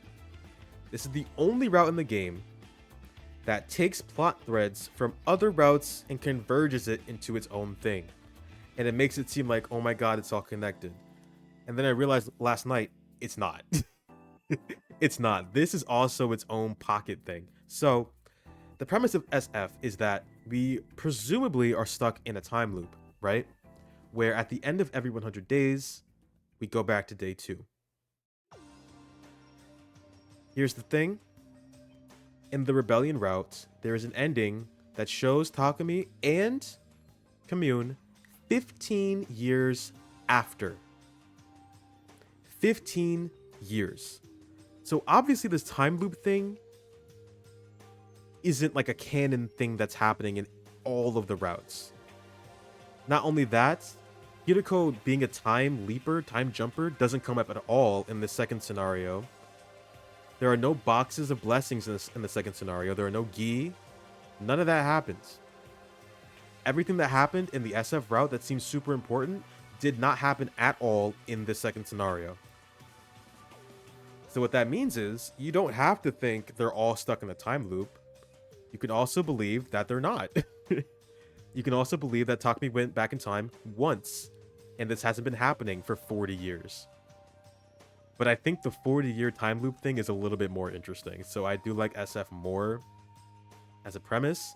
And again, like I said, rewards those who played multiple routes, because it takes things from the coming of age. It takes stuff from coming of age, Retsnom, Slasher, Killing Game, Mystery, Box of Blessings, Box of Calamity, 7 other routes are funneled into this one route. And then it's like, oh, I understand why these things happened. And it's cool because I didn't understand at the time why these suit people were here, right? Why did I black out for 15 days and then I woke up and everyone's dead? Now I know. And the SF route gives answers to that. Fire track alert. That is true. What is playing right now? Oh my god. Monokuma jump scare. Beautiful morning. But yeah, I enjoyed SF because of that. And it had a pretty good, probably the best ending if you want everyone to be alive. And not only that, they had that in 2 different ways. It's either you move everybody who's alive to the mystery timeline to mingle with the people that are still alive there. And it's the perfect amount of dead people to living people so that it doesn't seem weird. So boom, just perfect ending right there. But they wouldn't know it. Or alternatively, you live with everybody through the power of friendship, which sounds so corny when I say it out loud, but it's true. It's so true. SF was actually really funny. Like, it was very comedic. I guess it's because it's Uchikoshi, the guy who did the Somnium Files. I liked it. It was a good blend of humor, and it had an interesting mystery, and it was cool to see everything linked together for the first time. Like, it's the only route in the game that has like story locks, which I thought was cool. And it gave Hiriko some really fun moments as well. We got to know her quite a bit. I felt super bad for her throughout the entirety of it, just because she's been living in this time hell. But also, we don't have to believe that. That's a cool thing about this game. This is basically make your head canon, and it's true, the game. So, I think... I'm not sure if I want to have SF be my true ending. I still think second scenario might be the best one. But I'll think on it. I did enjoy playing SF more, for sure. It was a lot more fun to play, I think. And yeah, everybody lived at the end. So that's cool, right? Not only did everybody live, but also we didn't kill any of the Futurans, except for the commanders, but fuck the commanders. Okay. Last, but certainly not least, Retsnom, baby. Best routes in the game. Okay, so where do I even start with this one? I'm gonna start with the hook, because the hook is what got me, and then I stayed for the Daughter-Me. The hook is this. So imagine Takumi goes through the first 100 days in the first loop, right, where Zomi dies, and he knows that the second to last defense academy, they end up losing one of their members, Moko. Moko dies in that one, and they were on the brink of defeat. They almost died if it wasn't for Moko's sacrifice. In the second loop, we go back to second to last defense academy with prior knowledge of the future, of course, But then the future is slightly changing, of course, because we are also doing insane things that are changing history. Get the sad out of here. We are also doing insane things that changes history. And so our academy is attacked at the same time that Last Defense Academies, or second to Last Defense Academies, is attacked. And so even though we're on the way there to save them, we have to make a choice whether to go back and save our people or save Nozomi's people, because we know Nozomi's people are in dire straits right now. So for the Retsnam route, what you have to do is you have to choose to go back and save your people. And so I thought we would just leave them there, right? We would just leave them all there and go back and they'd probably all die. No. What makes it way more interesting is we continue looking for Nozomi. Takumi goes up to her, lies to her, says it's going to be okay. We take her back to our academy, and we save Doremi from dying. And then, I feel like I've said this out loud before, I mean. What was I saying? Then the next day, or the next few days, Nozomi's eager to get back. We're on the bus. Takumi has like a pit in his stomach because he knows we fucked up.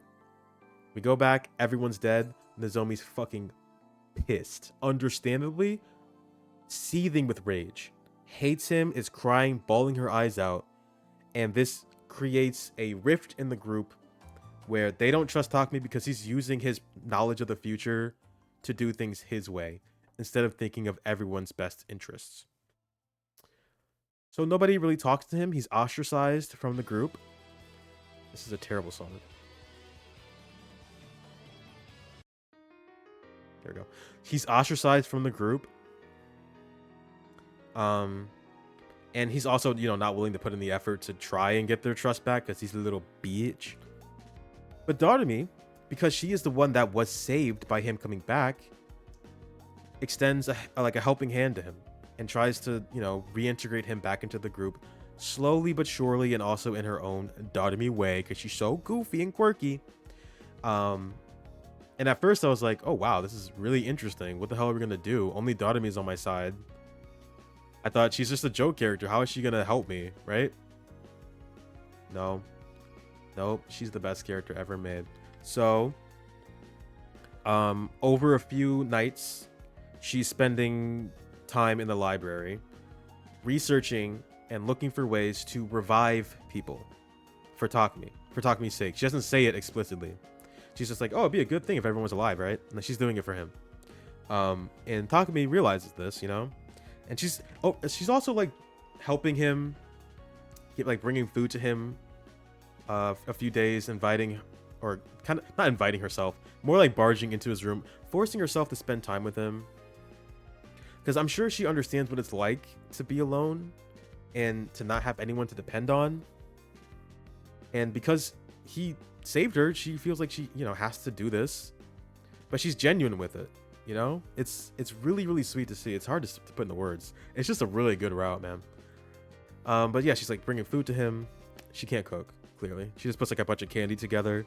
But he appreciates the gesture, and he's becoming more and more open because of her. So they decide to work together to find a way to revive people. And they're spending like a lot of time researching, going outside of the school, looking for things. And they come across an article, or a book, I should say, detailing a creature called Retsnam. And Retsnam, what it is, it's an entity. There are a bunch of them before, but they're like close to extinction now, that can revive people. But nobody knows how it does it and when it happens. So it's just a gigantic enigma of a thing. It's like an old legend. But we bank on it because it's the only thing we have. So we go out, we eventually find Retsnam, and the only way to really have it under our control so it can revive people is to have it be essentially a parasite in someone's body. So Takumi, because he's like, the good guy, wants to do it for himself. Doremi knocks him out, ends up taking Retsnam into herself and doing whatever it takes to get this revival process started, so Takumi doesn't have to feel like a piece of shit. And of course, Takumi feels super guilty about it, but he respects her and tries to help her through this transitional period of becoming a monster parasite. She's like eating paper and sleeping for like days at a time. Like weird things are happening to her body. but we're helping her through it. It's like it's body horror too. It's a lot of body horror in this one. But one of the most poignant things I ended up learning about Daughter-Me through this, of course, I've mentioned it a million times now, it's that her being edgy and jokey is all a facade, and how she really feels is she wants love and a place to belong, but doesn't feel like she deserves it. And she grew up in an environment where that wasn't gonna be the case. Her dad is like a deadbeat, and her brother, I think, is like a piece of shit. And her dad's divorced. It's like a whole bunch of shit. So because she feels like she's not able to be that like kind-hearted person to other people, she shouldn't even try. She keeps people at arm's length, and it's just like a huge facade. And that like seeing her break down that barrier and be so like forthcoming with Takumi was huge, because I didn't see that in any other route even after that. She became one of my favorite characters because of that. And then of course over time we end up getting back into everyone's good graces from Daughter-Me's help, of course. Nozomi forgives us, everyone else starts to forgive us. They realize, hey, what he did was messed up, but he was trying his best to save as many people as possible. So we all come to a mutual understanding. Eventually they learn about what's happening with Retsnam. And we have the choice to either let Daughter-Me continue to do what she's doing, or kill her off early because we realize that her personality is being taken over by this monster. And so there are two different endings, and they're both good. I think they're both good. One of the few routes where I'm like, all the endings are good. There's only two of them. Well, yeah, there's only two that matter. We let the Retsnam creature fully take over Daughter-Me, and we let the Retsnam creature consume everybody in the school and make copies of each other. And we essentially live in this like perfect world where we're all a part of this one being, but we don't really know it. So it's a route where everybody survives, but with a catch, of course, because we technically died, but we came back, kinda. We just didn't know that we're now a part of a monster. Or we can kill her off early, and when we do that, she ends up making something called the Ruby Tear, which is what we need to revive people. So at the last second, even when she was being killed by Takumi, she's thinking about him and everybody else, and uses the last ounce of her strength to make the item to revive everyone. And I thought that was awesome too. Just not only an amazing hook, a good story, but amazing characterization for Takumi and Daughter-Me. Very, very, very good. Best route in the game. I'm going to play it again sometime in the future. Don't know when. But yeah.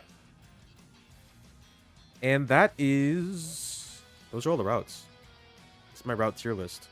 Stick a pin in it. Share it on Facebook. Share it on Twitter. Share it on Instagram. Share it on YouTube. That's it. That is it. So the last thing is going to be what's going on in the future. I can tell you right now, I'm not going to stream on Friday. I want to keep it Fridays. I want to keep it on Fridays. But this is a very like touch and go kind of rule, because we know if I like a game, I'm just going to play it whenever I want.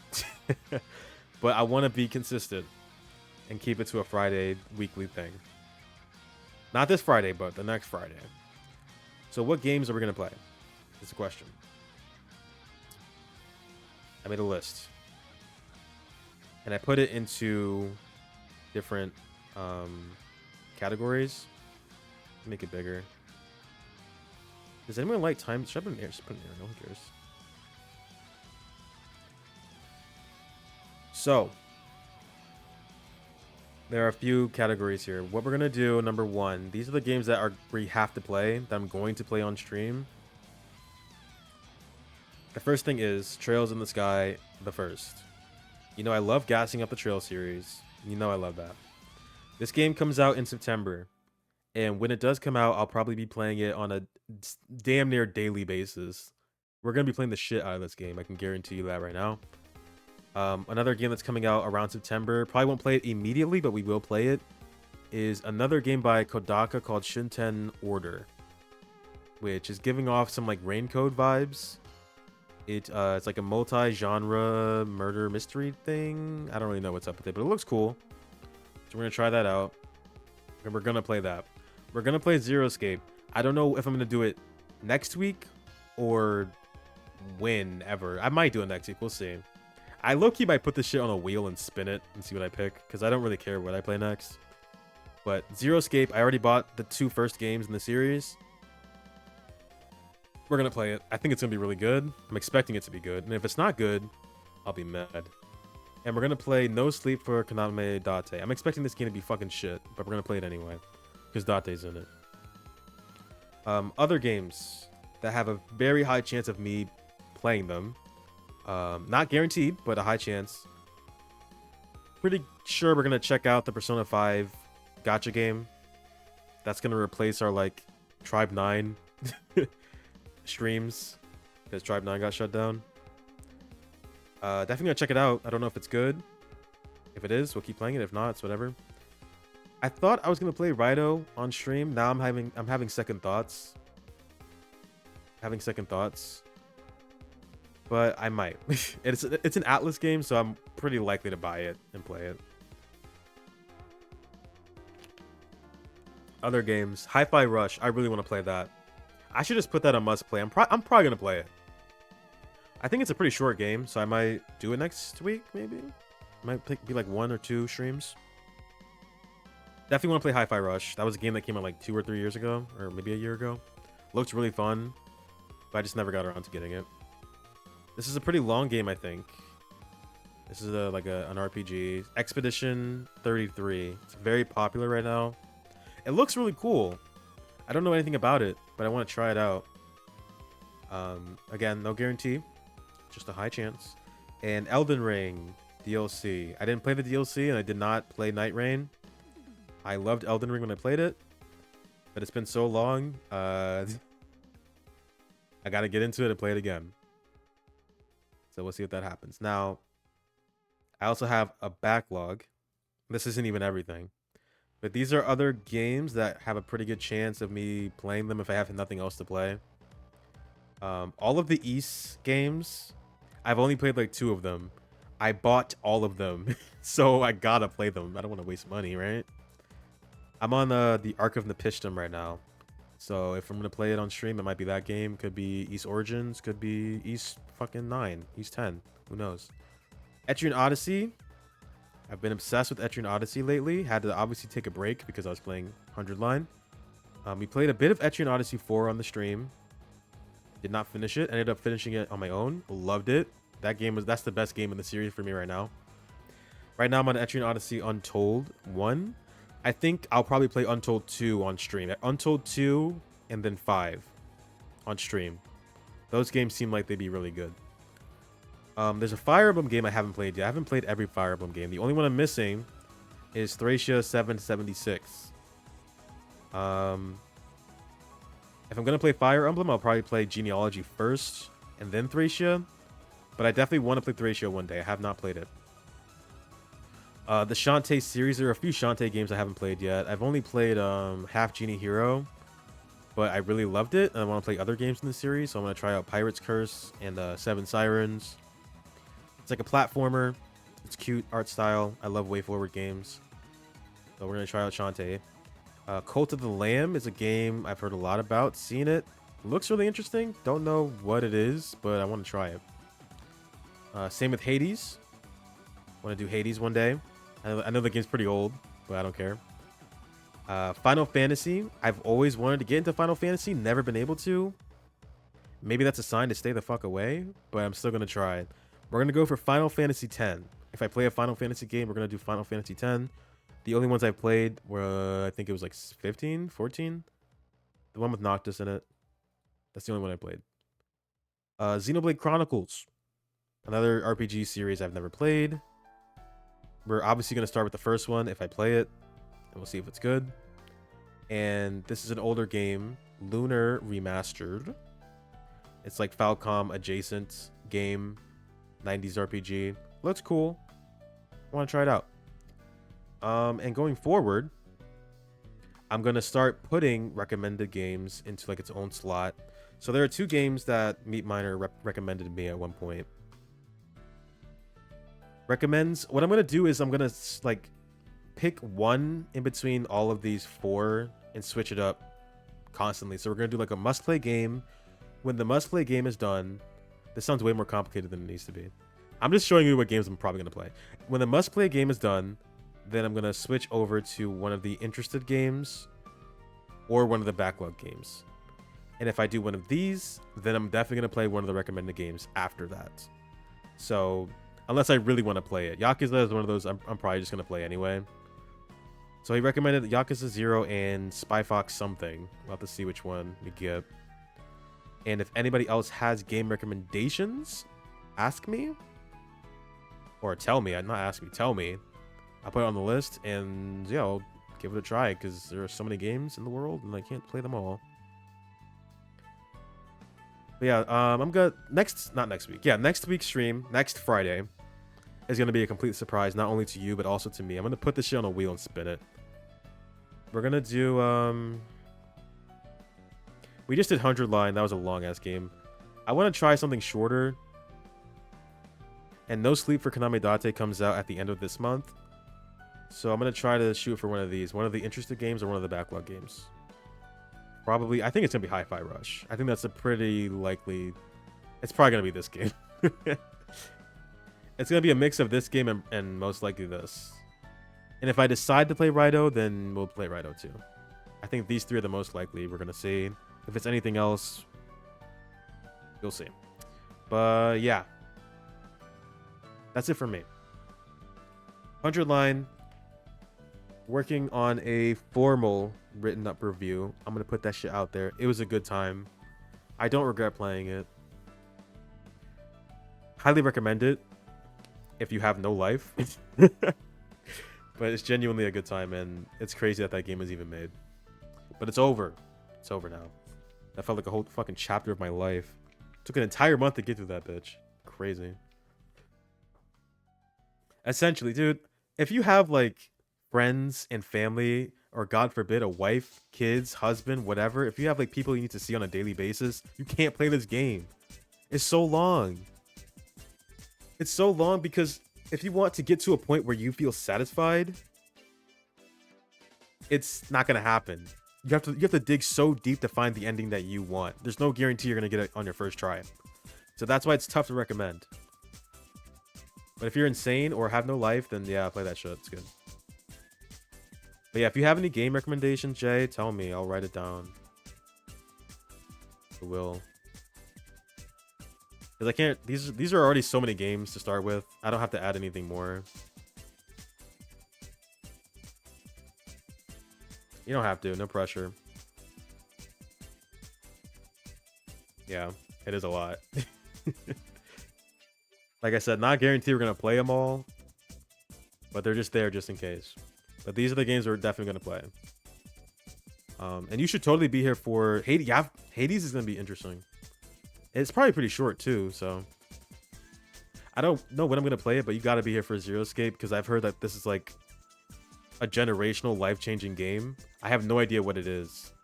It's also a DS game. Hades, oh, it's a roguelike? Oh, true. Zero Escape, yeah, it's let me see. You probably have.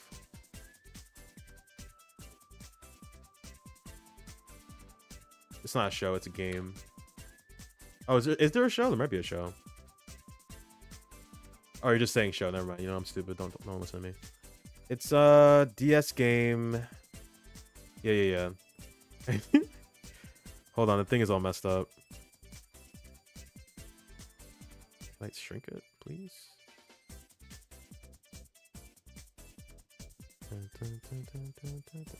Hold on, sorry. Let me just. It's kind of like Ace Attorney.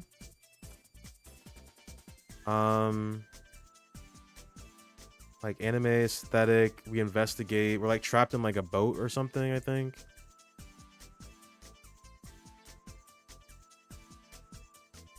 This is not doing justice. Have videos. Gosh.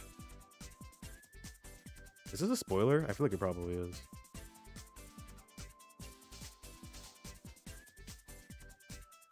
But it's like an older DS RPG mystery thingy. Yeah, this is definitely a spoiler. Oops. My bad. They don't die, I swear. But it's supposed to be good. It's supposed to be really good. Everyone that recommends it to me is like, it's the best thing ever made. So I'm very interested to see if that's the case. Don't know when I'm going to play it, though. Like I said, I don't know if it's going to be next week. I don't know how long it is. It is a DS game, so it's probably like 30 or 40 hours.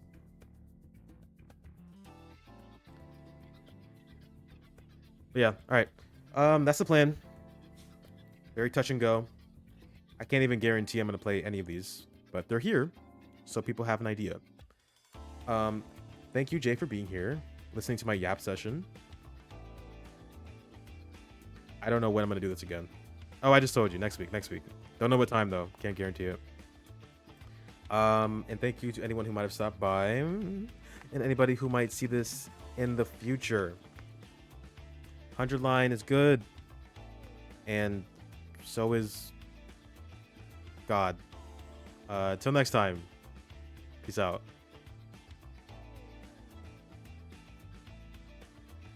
I know, right?